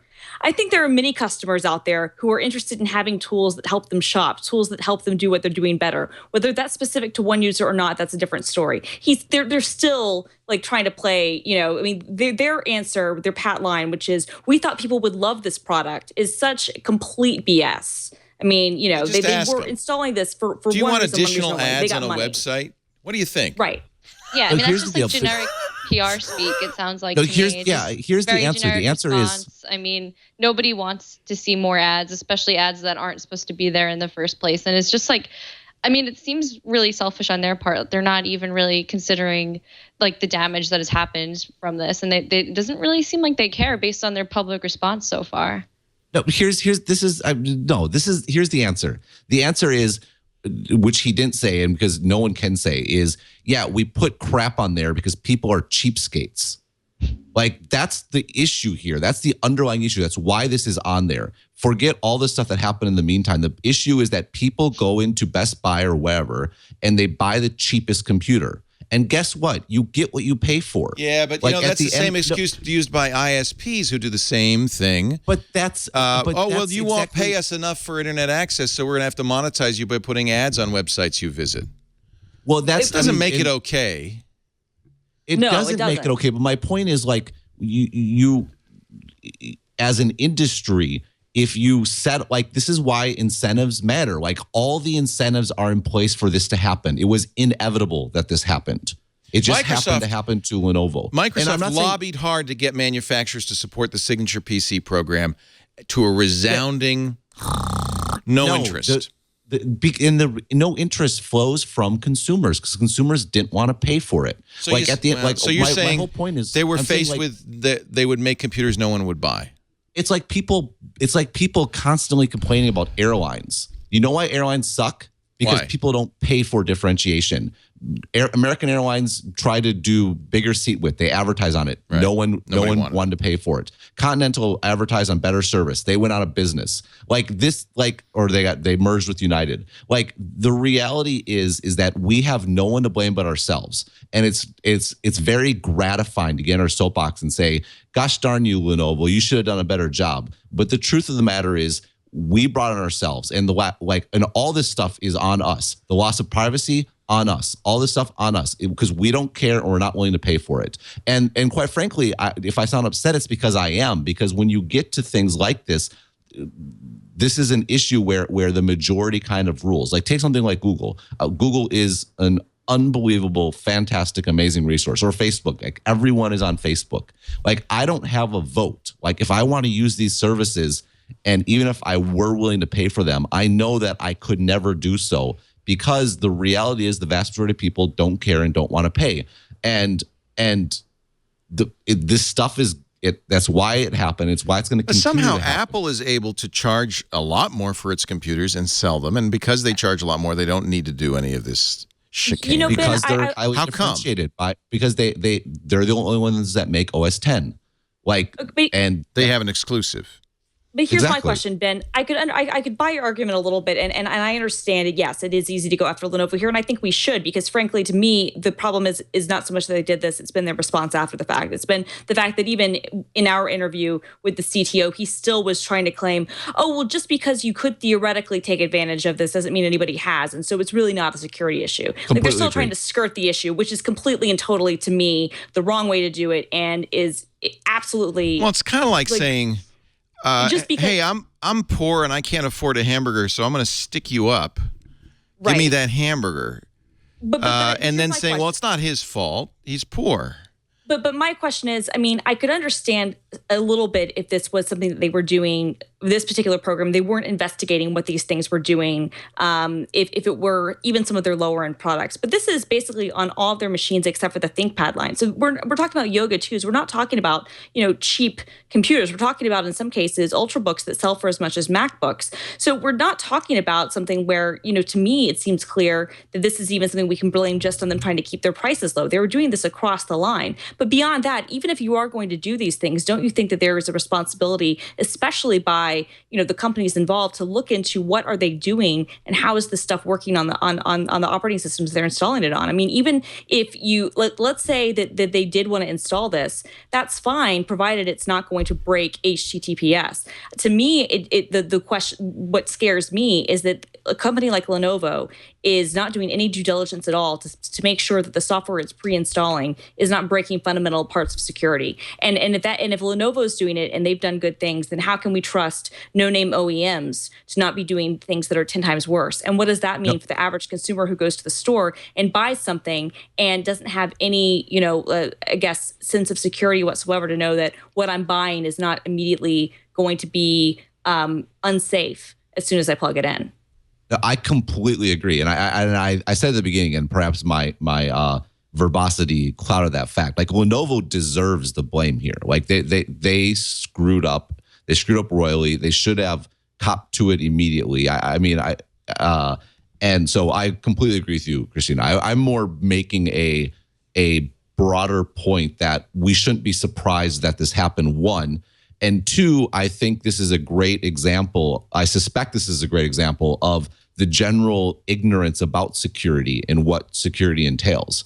And so if Lenovo's CEO and CTO, if we give them the benefit of the doubt and say that they didn't really appreciate what Superfish meant, why on earth should we expect our politicians to have any idea what it means to ask for a backdoor in our software? Right. So I think we're actually more on the same page. I'm just kind of pointing out an alternate thing. And I got to say, if you're a technology company and you don't understand why putting doing a man in the middle on SSL and putting a self-signed certificate on your computer is a bad thing, maybe you shouldn't be selling computers. Maybe you should be selling something else. Yeah. The bottom line is that regardless of whether or not the experience is worse because you have this, bloatware or whatever on your computer, there's still an expectation that it's going to be safe. Like Christina was saying, like, regardless of whether or not, I think, both Lenovo and Microsoft, it's the responsibility of the PC makers and the people behind the software to, make sure that things are safe, because people don't know. It's not like somebody went to like a bad website that they shouldn't, like a really sketchy website that maybe they shouldn't have, and they caught something. Like, this is something that came with the computers out of the box that consumers had no choice in and no say in whatsoever. So, I mean, yeah, absolutely, they have a responsibility to make sure that things are going to be safe. And that whole response that, like, oh yeah, someone could take advantage of it, but they, maybe they haven't, so it's not technically a security flaw. Like, I mean, that's a terrible response to me, because you're the one making the computer and putting the software on there. If somebody does take advantage of it, like, it's going to be too late by that point. Why would you want to wait until something bad happens, or even put your consumers at that risk to begin with? Lenovo, by the way, is the #1 PC manufacturer. So this is not some little speck. Do you think, let me ask you, Ben, do you think this is made worse? I know you're in Taiwan, but do you think this is made worse by the fact that Lenovo is a Chinese company? I mean, I think there's some suspicion that maybe this is more than just a commercial entity breaking SSL. No, it's a fascinating question, and I think it was actually earlier in the week too that it was on the flip side of the story that the U.S. government was breaking into products on like the firmware level. It's a really interesting question and certainly one worth asking. I think there's going to be a lot more questions on this line going in both directions. It's one of those things where both countries are super suspicious of each other and both are completely justified. Lenovo is a private entity, though. It's not owned by the Chinese government or the Chinese military, is it? I believe there are ties, and it's always hard to tell where one ends and the other begins. But I mean, don't quote me on that. But I mean, who knows? Lenovo was founded in Beijing in 1984 as Legend. You may remember Legend Microcomputers. It was incorporated in Hong Kong in 1988. They acquired IBM's personal computer business, including the ThinkPad, in 2005. They acquired IBM's Intel-based server business in 2014. They are the largest vendor of smartphones in mainland China. Remember, they just bought Motorola from Google last year. I'm looking on Wikipedia just to see who owns them, but I think you make a good point that we don't know. Well, I mean, again, it's one of those things where I mean, just because my context of where I'm at is, right. The reality is we might sound paranoid saying this. On the flip side, there were lots of people in China being paranoid about the U.S. stuff being infiltrated, and it actually turned out according to the Snowden documents, the people who were paranoid were right. We learned that the NSA was intercepting hard drives in the mail and changing the firmware to turn the hard drive into a spy machine and then passing it along. Talk about a man-in-the-middle attack. Yeah, I think it's tragic in a way. I mean, like the reality is I don't think you can trust just about any computing device at this point, to be perfectly frank. And I think China is justified to be suspicious of U.S. technology, and the U.S. is very justified to be suspicious of Chinese technology. And it's too bad because I think this suspicion hurts the U.S. more than it hurts anyone else, because most of the value in technology is still in the United States. And these revelations and the fact that the U.S. is getting into this stuff is it has hurt business, is going to hurt business even more in the future. And I think that's to the long-run detriment of the United States. And I get why it happens. I think that we're paying a much greater cost than we might appreciate, we being the United States. Yeah. And of course, every personal electronic device you have today is made, except maybe the Mac Pro, is made in China. And even with the Mac Pro, most of the components are made in China. So if you were worried about China, forget it. That's long over. I just have to say, I think that regardless of the incentive that Lenovo had to do this, cheating is still cheating.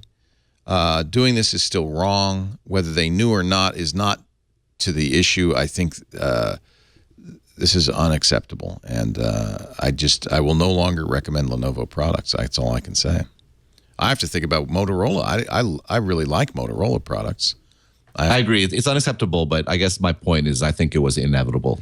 Well, what we may learn, and we seem to be learning a little bit, is that this is not the only product doing this. There's a product that's been getting a lot of attention called Komodia, and I think we don't know fully what's going on with Komodia. Komodia is the third party, I believe, that Superfish was referring to. And Komodia. It proudly markets HTTPS decrypting and interception software that's used by more than 100 clients, including Fortune 500 companies. So What we may be finding is that you're right, Ben, and this is not restricted to Lenovo. This is very widespread. No, I think that's a guarantee. I think it'll just depend on how deep it goes. But I mean, kind of to use my sports analogy I said earlier, I mean, I think that the fact of the matter is that even if everybody dopes, it's the person that gets caught that becomes the example. Right. And that's just how it is with everything. And I just hope, I hope, frankly, all of us as journalists, take a harder line into looking into this stuff. And I hope that companies start to realize, hey, when we make these deals, we need to do a good job actually investigating what this stuff does, because it's no longer good enough to say, oh, well, we thought that this would be something customers would love, if you're actually, impacting aspects of the security stack. Yeah, and quite frankly, I think you kind of made this point indirectly, Leo, is that, this is works hugely in Apple's favor. There's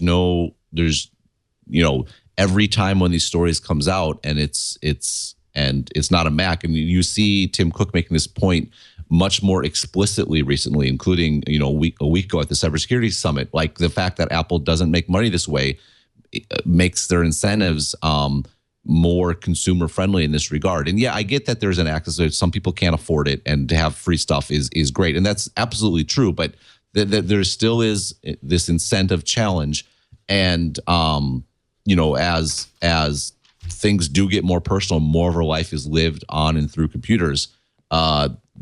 I don't think it's any surprise that you see Apple pushing this angle more recently. I think this is damaging to the reputation of personal computing in general. It will further undermine people's trust of the web, of SSL, of computers, and I worry very much about the millions of people who bought Lenovo computers who don't listen to this show or my radio show, who will never know that they're running computers that have been compromised. And by the way, and thanks to Mark Rogers, who is the chief researcher over at Cloudflare and has done the research on the Komodia certificates. Komodia is in Keep My Family Secure parental control software, Custodio's parental control software, WebFilter from Kurapira, Staff Cop, Easy Hide IP Classic, the LavaSoft Ad-Aware Web Companion, something people install to fight adware, Hide My IP. The certificates are always weak, the private key is always bundled with them, and the password is always Komodia. SSL interception has never been so easy. Hackers have at it. Terrible. So this is the tip of the iceberg. We haven't heard of the end of this one. And yeah, buy a signature PC, but just you might want to check the firmware on your hard drive in case the NSA is compromised. There you go. It's hope. I feel like you can't stop government intrusion because they're just too good at this. But at least we can have SSL work if our computer companies don't break it. At least I should be able to talk to my bank. Or is it just forget it? Just forget it. All right. You know what? Academy Awards coming up. Red carpet. They started the red carpet 2 hours ago. Did you know that? They did. The TV show starts at 2 o'clock Pacific. 3.5 hours before the Oscars begin, they've got, Joan Rivers isn't there, so it's not as much fun. But they've got the red carpet. It's going to be a lovely evening. Let's take a look. If you missed anything this week on Twit, just take a look at what you missed this week on Twit. Previously on Twit. We brought in our very own Aman. Mac Break Weekly. Johnny Ive and the future of Apple, the shape of things to come. I found it interesting that apparently J.J. Abrams consulted with him on the design of the new lightsabers for the new Star Wars movies. That to me is 10 times cooler than designing a watch or designing a car. Tech News Today. 50,000. That's how many Bitcoins the U.S. Marshals Service plans to auction on March 5th. The Bitcoins were seized in the raid of the online black market site, the Silk Road. I always ask for Bitcoin from all my techie friends that actually hold it. I never get it. Maybe I'll just get it from the government. I want whatever else they seized from Silk Road. GizWiz. We are in Survival Gadget Month. These gadgets, they've been nice, but they haven't been stylish. You have to be careful if you have a very hairy arm. Twit. For help with the technology addiction problem, call 1-800-TWIT. If you were a smoker, how exactly you would do that? You know? Come on, admit it. You know how you would do it. Let's take a look at the week ahead. Mike Elgin, what's coming up? Coming up this week, Google's new YouTube app for kids becomes available starting tomorrow. Pebble is expected to unveil Tuesday a new version of its smartwatch. HP reports earnings on Tuesday as well. And on Sunday, 1 week from today, 2 big events will take place in advance of Mobile World Congress in Barcelona. HTC will roll out its HTC One M9 smartphone, and Samsung will unveil the Galaxy S6. That's what's coming up this week. Back to you, Leo. Phone goodness. We're going to actually, Mike will be on a plane to Barcelona next weekend. We're sending Mike Elgin and a team out to a Mobile World Congress. Miriam Jouar will be also there from All About Android and Before You Buy. We'll have direct coverage of all of those announcements. That's exciting. And then, so not next weekend, but the weekend after, we're going to do our Mobile World Congress show, right? Yeah, the weekend after, we're hoping to get Mike and Miriam on, and then we also have Jerry Pornell on for that episode as well. So maybe that's okay. We're gonna have to figure that one out. I don't know if Jerry's gonna really fit in with that group, but we'll figure it out. Jerry was booked before, yes. And good news, by the way, I've been in contact with Jerry Pornell. You know, we love Jerry. Great science fiction author, engineer, scientist, curmudgeon, the creator of the great Chaos Manor column in Byte Magazine, which was the inspiration for everything we do here at Twit. He had a stroke in December. His son was reporting about that, but he has recovered fully. He sent me an email. He says, I'm ready. I'm raring to go. I want to get on Twit. So, yay. He also actually offered for next week, so I'll see. We'll figure it out. We can, as long as we're talking promos, on March 1st, a week from today, Dr. Donald Shell turns 91. He is the inventor of the Shell sort, for which we all, you know the Shell sort. What would we do without the Shell sort? One of the great computer science algorithms of all time. He is still alive. He is turning 91, and there's a Facebook page encouraging everybody to send him a birthday card.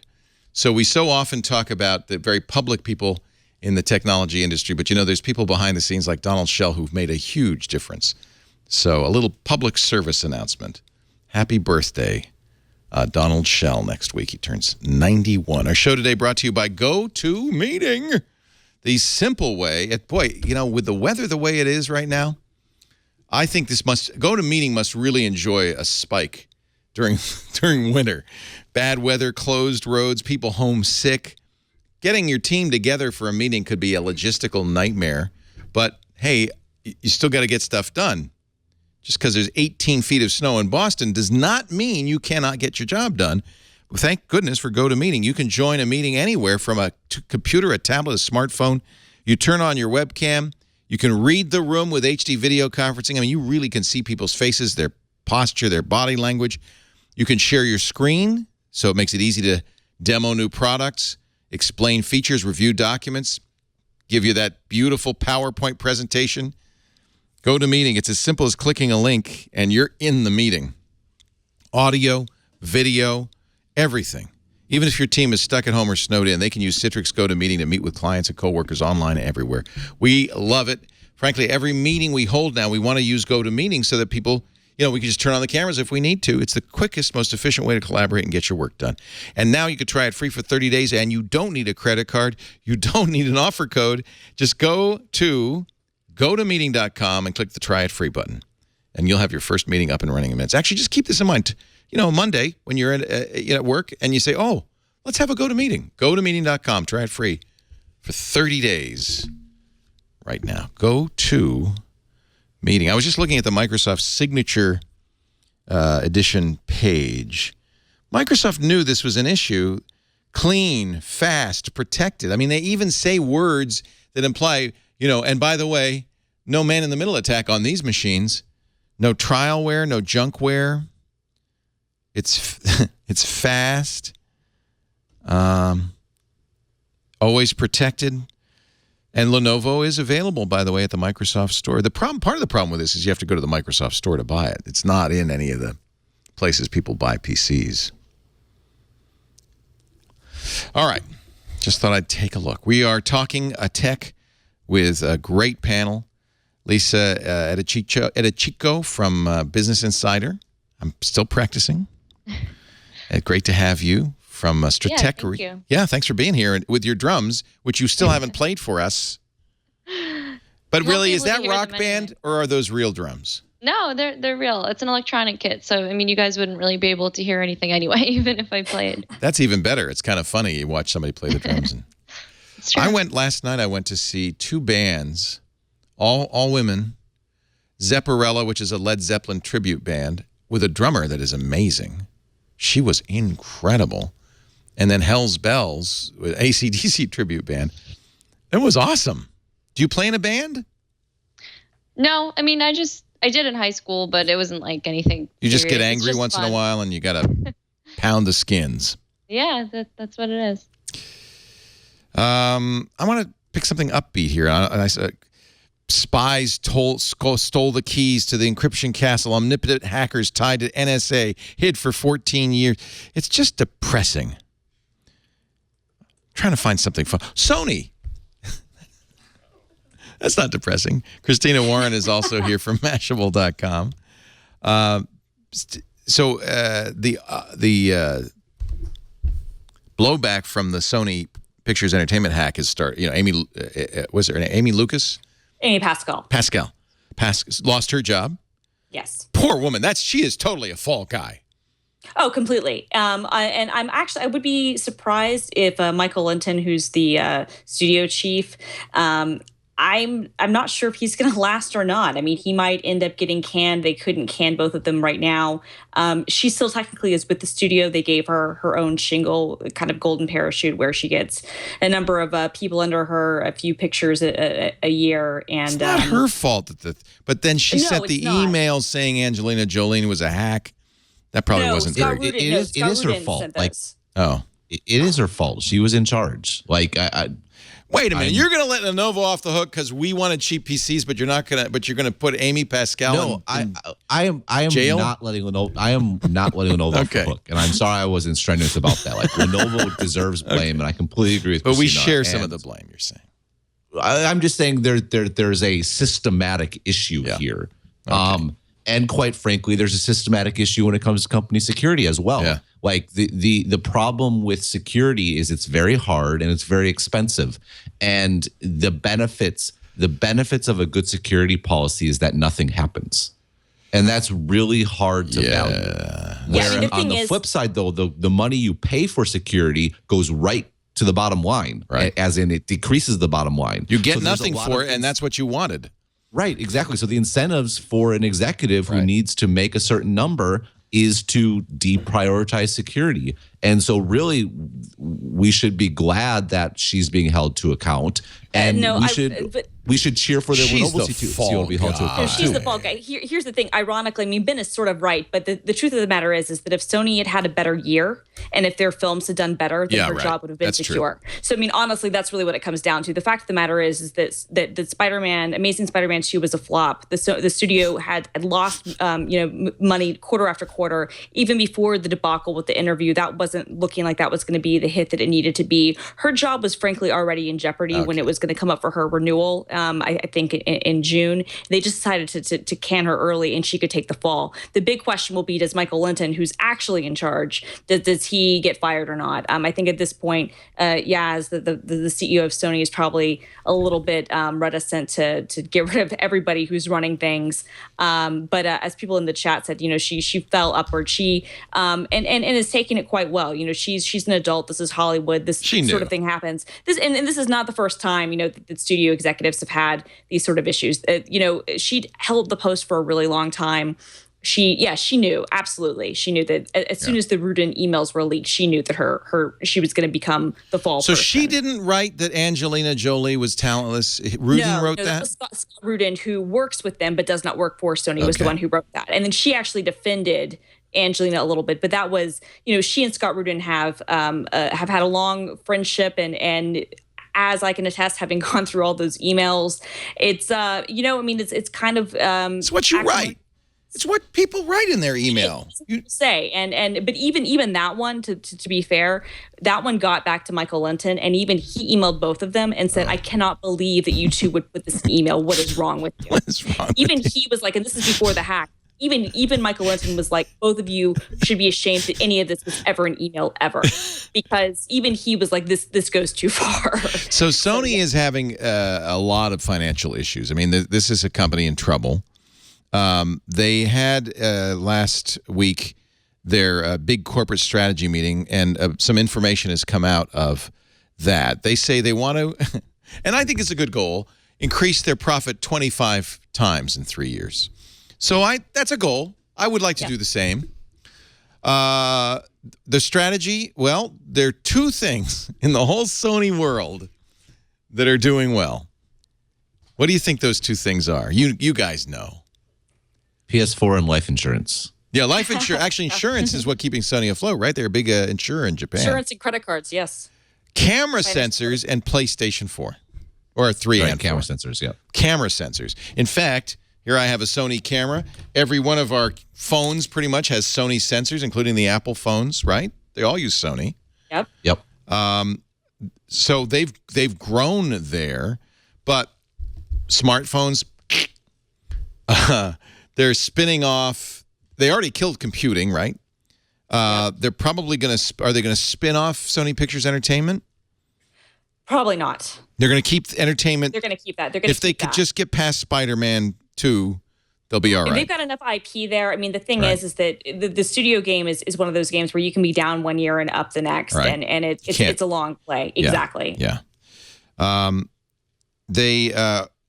They have also spun off. I didn't know they had a TV business. I guess Sony Television. Yeah. They used to be huge until Samsung ate their lunch, but they spun that off last year. Now they're going to be spinning off audio. They're going to get rid of. Is that music? When they say audio, is that music or is that the $2,000 Walkman? Both. So the music services, I mean, that actually is technically, the label has been part of another company for a while, I think. But basically, this is basically meaning the hardware, meaning. But there is a streaming music business. They did have one. They actually shut that down and replaced it with Spotify earlier this year. I'm sorry, I'm not up on Sony, apparently. They've been shutting this stuff down for days, years. To be fair, they've had 4 streaming music services over the last few years. None of them have worked. So that's not your fault for not knowing about that. They did forecast an operating profit for the financial year, that's huge. The TV division, big money loser, right? Huge.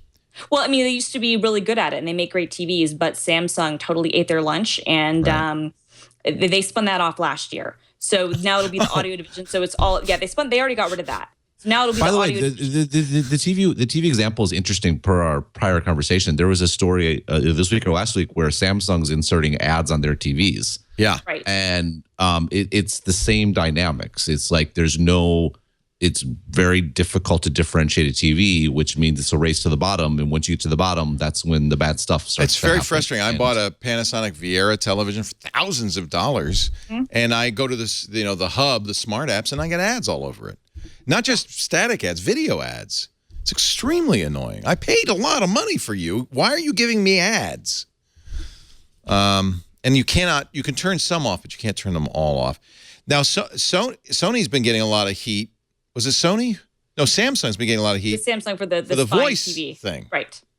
Now, to me, I'm curious what you guys think. Because Samsung published a disclaimer in their documentation, which you get when you buy the TV, saying, hey, you've got voice control. You should know that whenever you use it, the voice recording has to be sent to our servers for interpretation.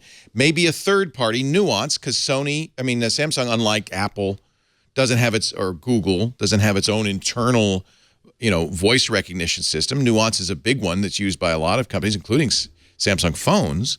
So it'll go to Nuance where it'll be recognized and sent back. If you don't like this, you should turn it off. To me, this seemed completely reasonable. And anybody who uses Siri or Google Now, Samsung S Voice, or Cortana should know that the phone's not doing the recognition. It's always going to a server. So it seemed to me that people who were upset about that were just like, what, of course, and they disclosed it, and there's a way to turn it off. Or am I wrong? Is this a terrible, horrible Are they listening to us and spying on us? You know what my concern is? It's not so much that they're doing any of the processing server side, because obviously I think that's of course fine. They are. And that's how this all works. My bigger question is, where are they storing this stuff? How long are they storing it? And what are the security measures behind wherever they're storing it? That's my bigger question. Not so much what are they doing with it, because I don't actually think they're competent enough to go through all of my voice transactions and do anything with it. Exactly. My bigger question is my voice someplace tied to an identifier that is then tied to my name or my address on a server someplace? But then just turn it off. Don't use it. I turn it off anyway because it doesn't work so good. But eventually it's going to work really well. But don't you think Amazon Fire TV, Amazon Echo, everything's doing Connect on my Xbox, everything's doing this. Well, I think Amazon also has, when you log into Amazon on the website, you can actually view your history of voice searches you've done and like delete them right there if you don't want them. So that's nice. I mean, yeah, that's interesting. Can Google? Do you do that? Can the Google dashboard do that? There is a place, yes. I'm not sure. Yeah, there is a way to do it on Google as well, to at least view them. I don't know about deleting them. It seems to me that everything is listening to us, and isn't that way I played with the Amazon Echo. I was like, I love this thing. Oh, the Echo is the most amazing thing I bought all year. I love it. I love it. Well, it's listening to you, Christina. Yes, it is. Alexa is listening to me. So, my question isn't so much is it listening, it's how are they securing what are they doing what with it's it? Capturing. Well, no, but not what even are they getting? Come on. Well, right, but my point is more, honey, do you want wheat? You want Wheaties for breakfast, or should I scramble you an egg?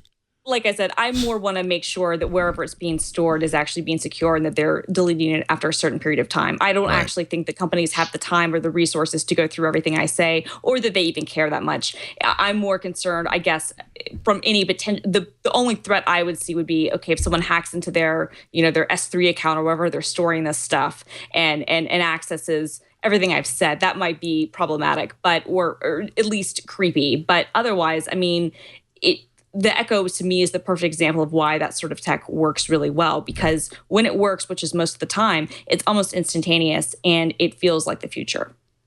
I know, I love it. How many cups in a quart? Hi, Leo. She's got a great voice too. She doesn't sound like a computer. No, she's great. She's my close personal friend now. My BFF.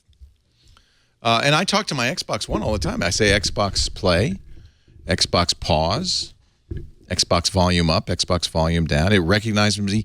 Now, this should be creeping you out. When I come in the door, it says, hi, Leo. It sees my face. It knows who I am. That doesn't creep you out? I love it. All right. Any thoughts, Lisa, or do you have anything listening to you? Not really. I don't have an Xbox One, so I don't have that. How do you live? I do use Siri occasionally, but I don't know. I'm not really into voice search yet. I feel like most of the time, if I want to look something up, I don't mind typing it in. I do think Cortana is pretty interesting, though. I remember I used it a while ago around the time that it was initially launching, and I'm sure it's better now. But I mean, I kind of like in Cortana that you can also, you're not forced to use your voice. You can type if you want to, which I guess is really the same as Google now also. But yeah, I don't know. Other than like setting reminders maybe, or setting alarms, I don't really use voice commands for too much. I don't know what, maybe I'm just unaware. It doesn't bother me that Siri might have saved my utterances. I mean, everything I type in the internet is saved somewhere, I presume, right?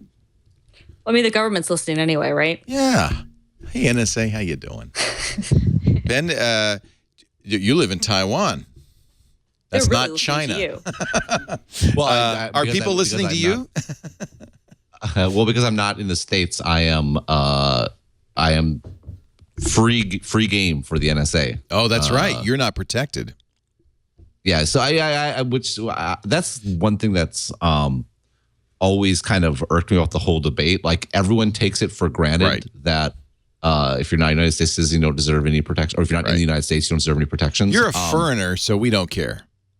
Well, you got no rights.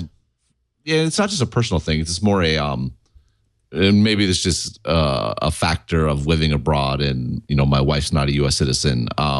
The whole, like, you can differentiate how you should treat people based on where they were born, I find to be a little problematic.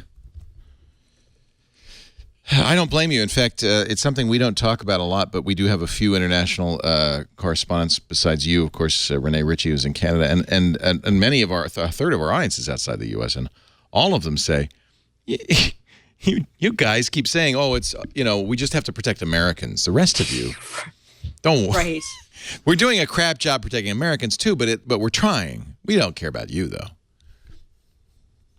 That's because we're the boss. You know that. We're number one.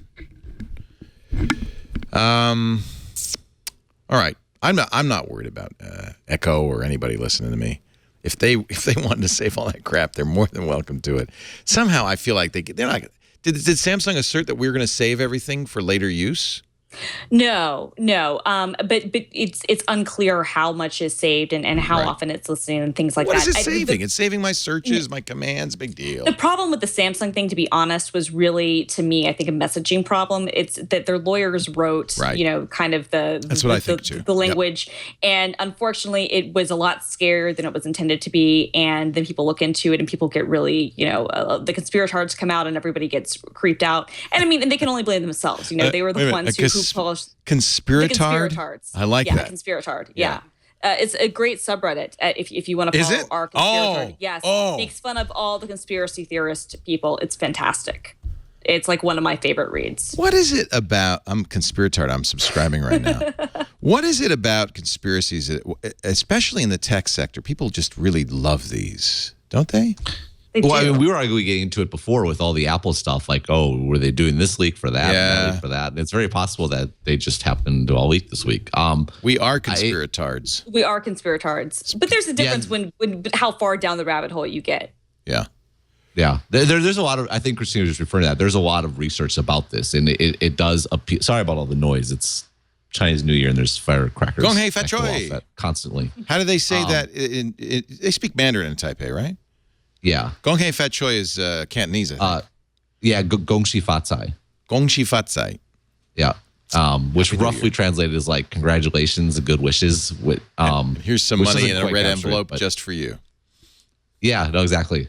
Which is a common misconception. People will think of it being, it's a big gift giving season, so it's like Christmas. It is, but the gifts are money, which may translate into Apple products or whatever. Is there a shortage of red envelopes right now? Because I'm told that there was because of the dock strikes in Los Angeles, that the new year will not be as successful this year in China and Taiwan.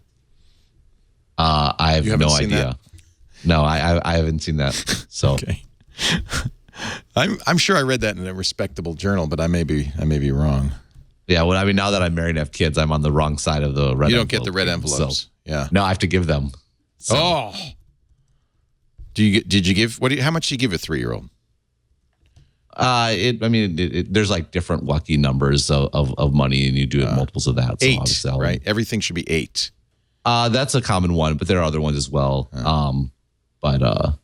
Yeah, I mean, it's like any holiday we receive stuff. It's popular with the kids for sure. And sure. I can't understand how Sony couldn't do well selling a $2,000 Walkman. That just seems like such a natural. Did you review that when that came out? Anybody, Christina? Did you review that $2,000 Walkman? Pono still won't send us one of their players. I have a Pono. We had to buy one because they won't send us one to review. I buy everything. You know what I bought that I really like, and I'm going to review it next week on Before You Buy. Not this Tuesday, but a week from Tuesday. FIO, the company FIIO, makes a high-res player like the Pono player, but it's only $100. Oh, cool. Wow. Did you hear about that Sony micro SD card that's supposed to be high audio that costs 3 times as much as a regular micro SD card? But it's better quality. No. I mean, they claimed the digital audio high fidelity. Exactly. Thank you, Sony. Exactly. It's no baloney. It's like gold-plated printer cables. It's the best thing ever. They're selling it only in Japan. Of course. It's fantastic. This is a cool product. You have that in your $2,000 Walkman. When you buy your Pono player, get this too, because it's $100. Although you have to add memory, so if you put 128 gigs in it, it's $200. half the comparable Pono player, but it plays the same exact files, up to 192 kilohertz, 24 bits. And I'd love to hear a comparison of the two. This one, I think, I have both, and I think this one, but I can't tell a difference. It all sounds the same to me. But I just know it's better. That's the thing. So, are you excited about the M9? We just saw Mike Elgin talk about that. We expect that's starting to leak out now, the new HTC. I'm excited. I think I'll get that one. I liked the M8 and the M7, the previous HTC ones. There it is. Looks exactly the same. Yeah. But it'll have a Snapdragon 810, which is the new 64-bit ARM chip from Qualcomm. Lots of rumors that the Snapdragon 810 overheats. We had an LG the G-Flex. G-Flex 2 here. Miriam Jouar reviewed it. Did not get hot. And I've seen some other reviews that don't say, even with benchmarking, it does not get particularly hot. So I think that was not the case. Yeah, apparently Samsung was having issues with it. Right. I guess that's why that wasn't in the S6. But yeah, I mean, that's what Qualcomm basically said on their earnings call, was that they had one large customer reporting that there were heat issues, but that none of their other customers had it. Yeah. But that was the reason that Samsung ended up dropping it from the S6, which is why Qualcomm ended up having to drop down their yearly projected earnings because of losing that. This new M9 rumor will have the same 4-megapixel camera, but it'll be on the front this time, and on the back a 20-megapixel shooter, which would be nice. So this might be one to look at. And I'm looking at the S6, too. We'll find out more about both in about a week. I'm honestly more excited about the S6 Are you? just because it sounds like it's going to, I mean, I love the One phones from HTC. For the past couple of years, they've definitely been among my favorite Android phones for sure. So gorgeous. But I mean, I think Samsung kind of, I don't think the S5 really went as well as they kind of expected it to. And I think they're changing a lot in order to get people kind of excited about their Galaxy phones again. And I mean, based on the rumors I've been reading, it sounds like it's going to be an awesome phone. I mean, it sounds like they're going to go with metal instead of that glossy kind of plastic they used to use, and that dimpled back that kind of looked a little cheesy. bit like a Band-Aid that they had for the S5. And we've also been kind of hearing rumors about it running an almost stock version of Android, which would be great too. And maybe Microsoft products instead of Samsung. Yeah. I mean, if all of these things end up being true, I think it could be one of the best Android phones this year, but we'll have to wait and see. Here's everything you ever want to know about the S6. This is the Samsung Galaxy Unpacked 2015 teaser video, the next Galaxy. All the details, all the specs, everything you wanted to know about the S6 in this video. Beauty will be powerful.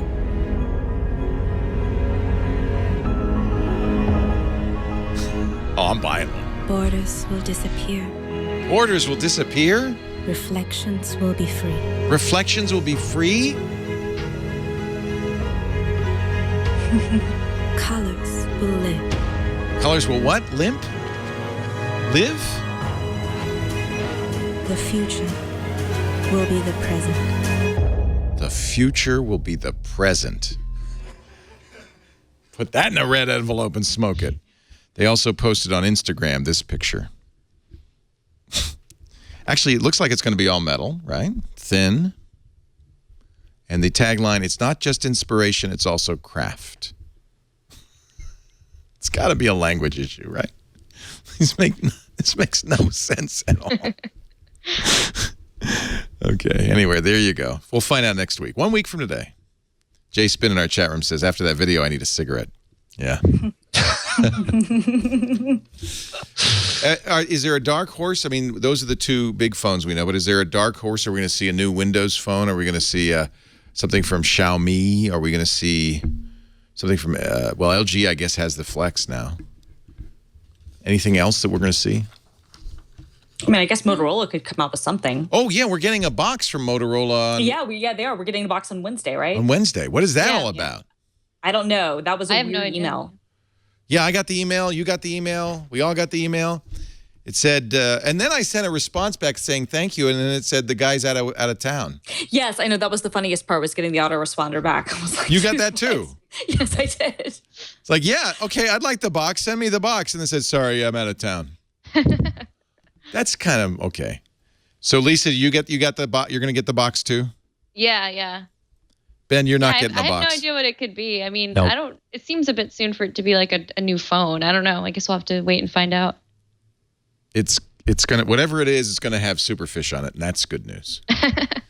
It could be headphones. Who knows what it'll be? It could be a battery. You never know. With Motorola, it could literally be a battery. It could be just something dopey. Or what was that thing? The hint, the thing that goes in your ear. I have the hint. Yeah, it's her minus Scarlett Johansson. So it makes it a little less appealing, I might add. But it does sit in your ear just like that. All right. Well, Wednesday, I guess we'll have an unboxing for whatever Motorola sent us. Be nice if it was like food. Free food. Breakfast. Wouldn't that be funny if they sent you breakfast? Because it's coming between 8 and 9 a.m. Pacific time. What time is it coming on the East Coast? Yeah, it's coming around the same time. I think it's coming like between 9 and or between like. Well, it all has to be the same time, coast to coast. Yeah, exactly. So I guess it's coming between like 11, like 11 between 11 and 1. 12. I think they said for the East Coast. So they're hoping that we will all do live unboxings. Which of course we will. I'm going to stay home. It's too early for me. Of course we will. I mean, we're playing directly into their hands for doing this sort of stuff. It's good. That's good marketing. It is. It works. I mean, I'm lamenting it, yet we're going to be part of it without a doubt. So it is what it is. Pizza Box says, and he might be right, it's a continental breakfast plus a brochure. Could be the new Moto 360. Some people are speculating a new smartwatch. That's actually not a bad idea. If you were going to do it, now would be the time to do it, right before Apple steals all the news cycles. Yeah, Pebble's announcing something on Tuesday as well. So, yeah, that would actually make sense. New Pebble watch, too, yeah. Mm-hmm. All right, let's take a quick break. Final words in just a bit. Great panel. Love having all you guys on here. Lisa Eadicicco from Business Insider, from Taipei, Taiwan, not China. Ben Thompson of Stratechery.com. He's at Monkbet. Don't even, just I'm telling you, I know, don't even bring there. it up. I know. No, you're going to get Chinese people from China emailing you now. The tension definitely runs both directions. I know. I have no opinion speak on the matter. Chinese, and it used to be part of China. He's not going to say anything. I'm trying to get him in trouble. That's so mean. All right, at some point in the late 1800s, it was a part of China. Yes, not anymore. Then Japan invaded it in around 1900 or 1898. But wasn't it it was during the Chinese Revolution that Kuomintang moved to Taipei, right? Moved to Taiwan. Right. Is my history confused? Right, but Mao chased them out. It was after the World War. It was all very fractured, and it was never really determined what happened after Japan owned it. Culturally, historically, it is a part of China. Ooh, careful. No, it is cultural. I mean, we speak. Right. There's in many respects, it's actually one of the cool things of living here is because there wasn't the Cultural Revolution, which sadly destroyed a lot of the old bits of China. The intellectuals. You get almost more of a traditional experience here in some respects than you might in some places in China. But I mean, China's a big country. People forget it's as big as the United States, and everyone knows that people in California are totally different than people in the South, say, or in the Northeast or in the Midwest. And it's the same thing. Same thing with China. So you live there because your wife is Chinese, yeah? My wife's from Taiwan. I met her here. I came here back in 2003. So the family reason for sure, but I love it. I love living here. It's a great place to live. And it's useful for what I do. So yeah. And I love your Instagram, which is a lot about food. And I feel like you're eating well there. Oh, are you Monk Bent on Instagram as well? If people want to follow you, yes, I am. I'm Monk Bent everywhere. He's Monk. Look at this. Look at this. This is a grill of delicious meats. I'm telling you, it's all food. This is all you ever do is like eat. Yeah, it's Chinese New Year, so lots of good. In particular. I'm so hungry. Oh, look at that. I don't even know what that is, and I want it. What is that? It's called a Chinese hamburger. The Chinese word is guabao. It's basically this very spongy kind of bread with braised pork. Oh yeah, and some. We get them here, like, but they're sealed up. peanut. They're gaibao. They were sealed up though, right? Yeah, It's this pork is butt. like all made super fresh, so it's that one of my favorites for sure. Looks so good. Yeah, follow Monk Bet on Instagram. Really a great. It's hey, if you can't be in Taipei, you can at least live it. Look at this. Oh, that's China. Smog. That's Beijing. So, yeah. Wow. That was one of the worst days in 5 years. I just happened to be there. It was unbelievably brutal. Oof. Our show today brought to you by Harry's. I love Harry's. Harry's is the place to get amazing deals on the best razors you have ever used. I live by Harry's these days. Let's face it, guys. Shaving is one of those things. You see a lot of beards these days. It ain't because it's hip or fashionable. Sure, they'll tell you that. It's because they don't want to shave. It's one of those things you just don't want to do every morning, especially if you're using cheap razors. I see guys go, I almost want to stop them in the drugstore. They're buying the disposable blades. I'm going, oh, God, don't do that to yourself. But then I understand why, because you walk over to the Gillette section, and it's all locked up because it's so valuable. It's $4 a blade. Harry's gives you better blades than Gillette or any of the other big-name brands for about half the cost. That's because Harry's bought the factory. They literally bought their own razor blade factory in Germany, one of the best. They said there was two that knew how to make blades, and they bought one of them. They're engineered because Harry's sells direct to you. They can say to the engineers, they can say, look, don't stint. Don't make those cheap disposable. We want the best steel, the best blades. They last a long time. They're super sharp. They perform beautifully. And then Harry's ships them free to your doorstep. I get my Harry's subscription every month with new blades.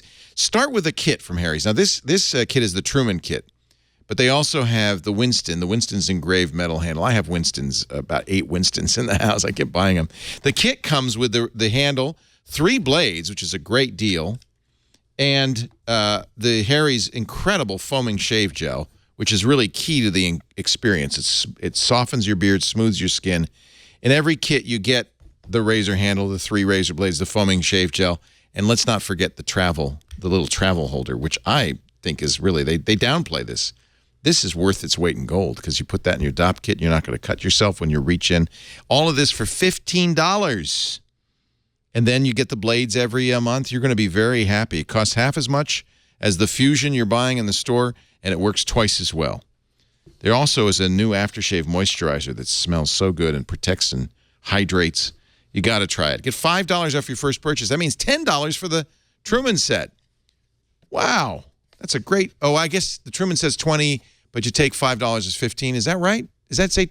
It's 25 for the Winston. All right.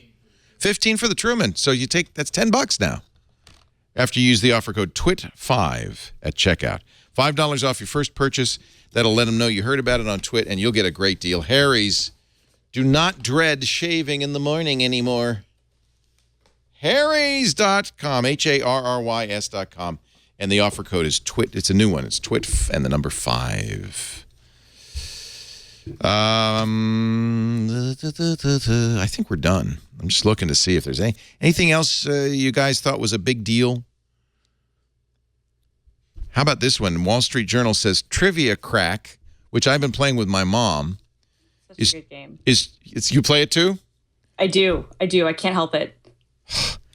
It's too successful. According to the Wall Street Journal, Trivia Crack has been downloaded 130 million times. It's free. There's actually a free version and a paid version, and then they have in-app purchases, and they do have advertising in it.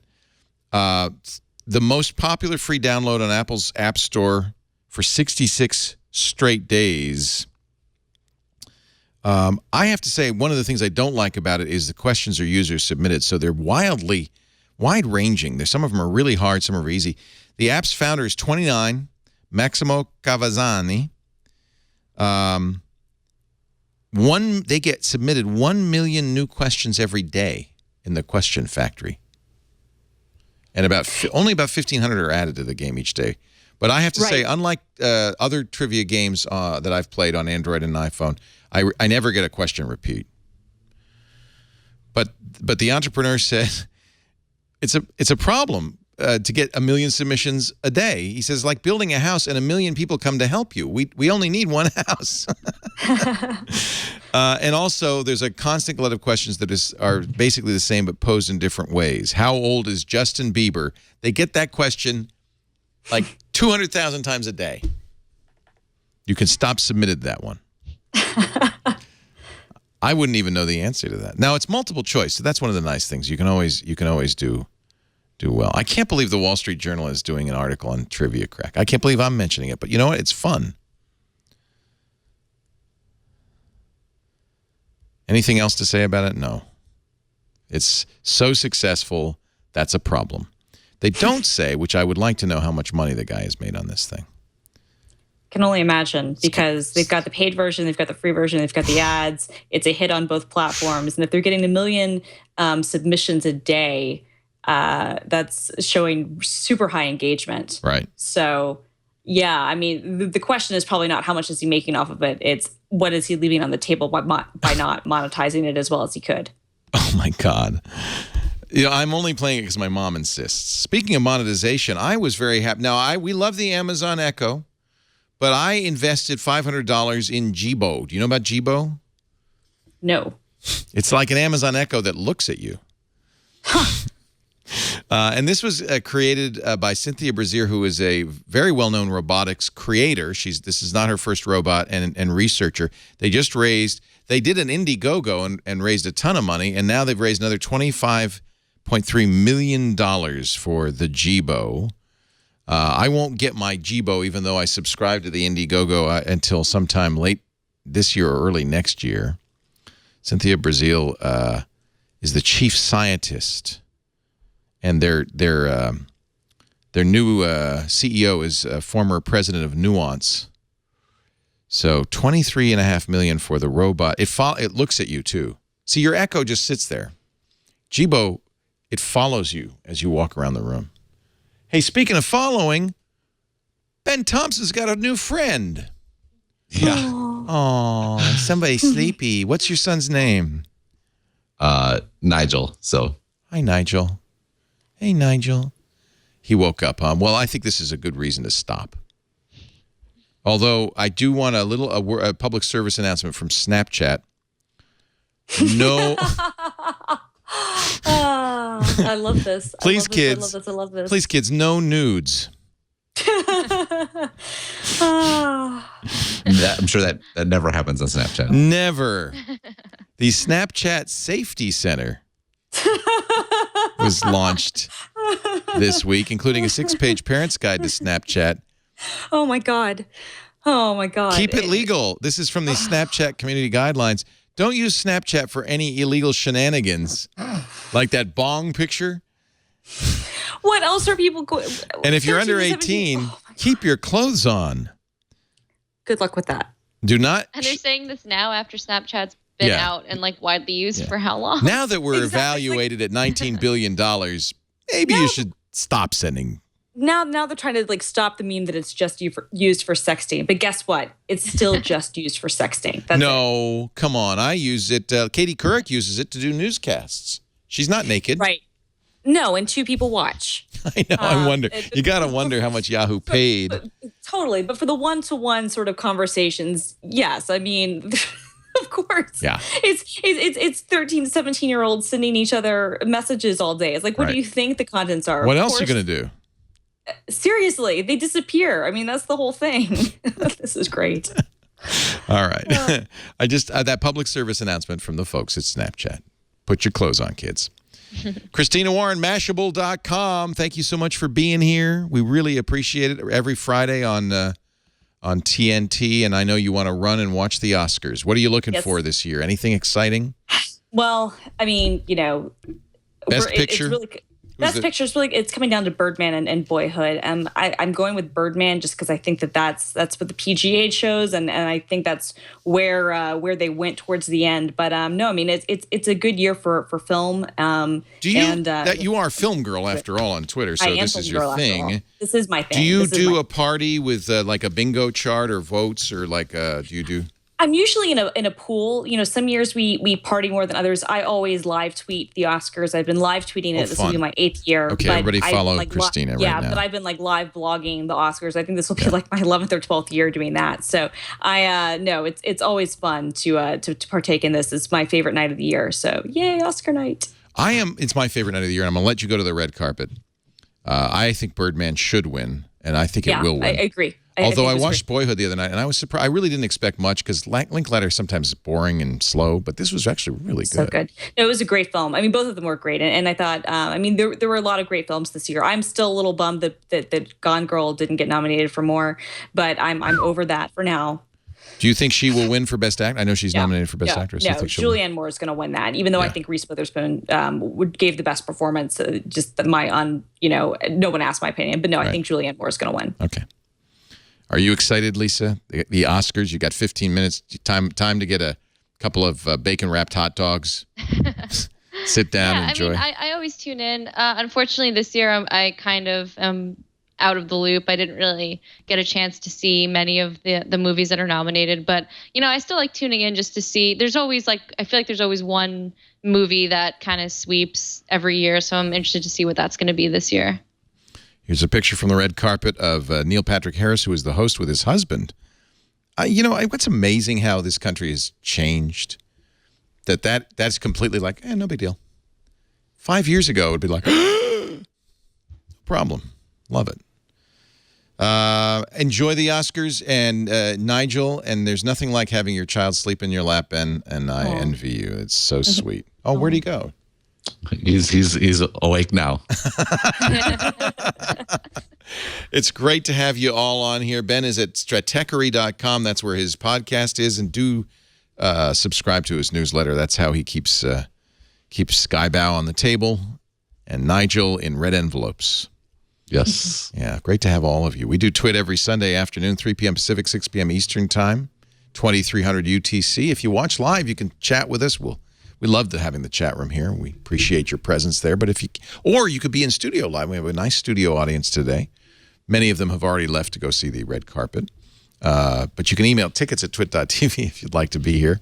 Otherwise, on demand, always available. Twit.tv is our website, or wherever you get your podcasts. Thanks for joining us. We'll see you next time. Wait a minute. Do I have to add something to do?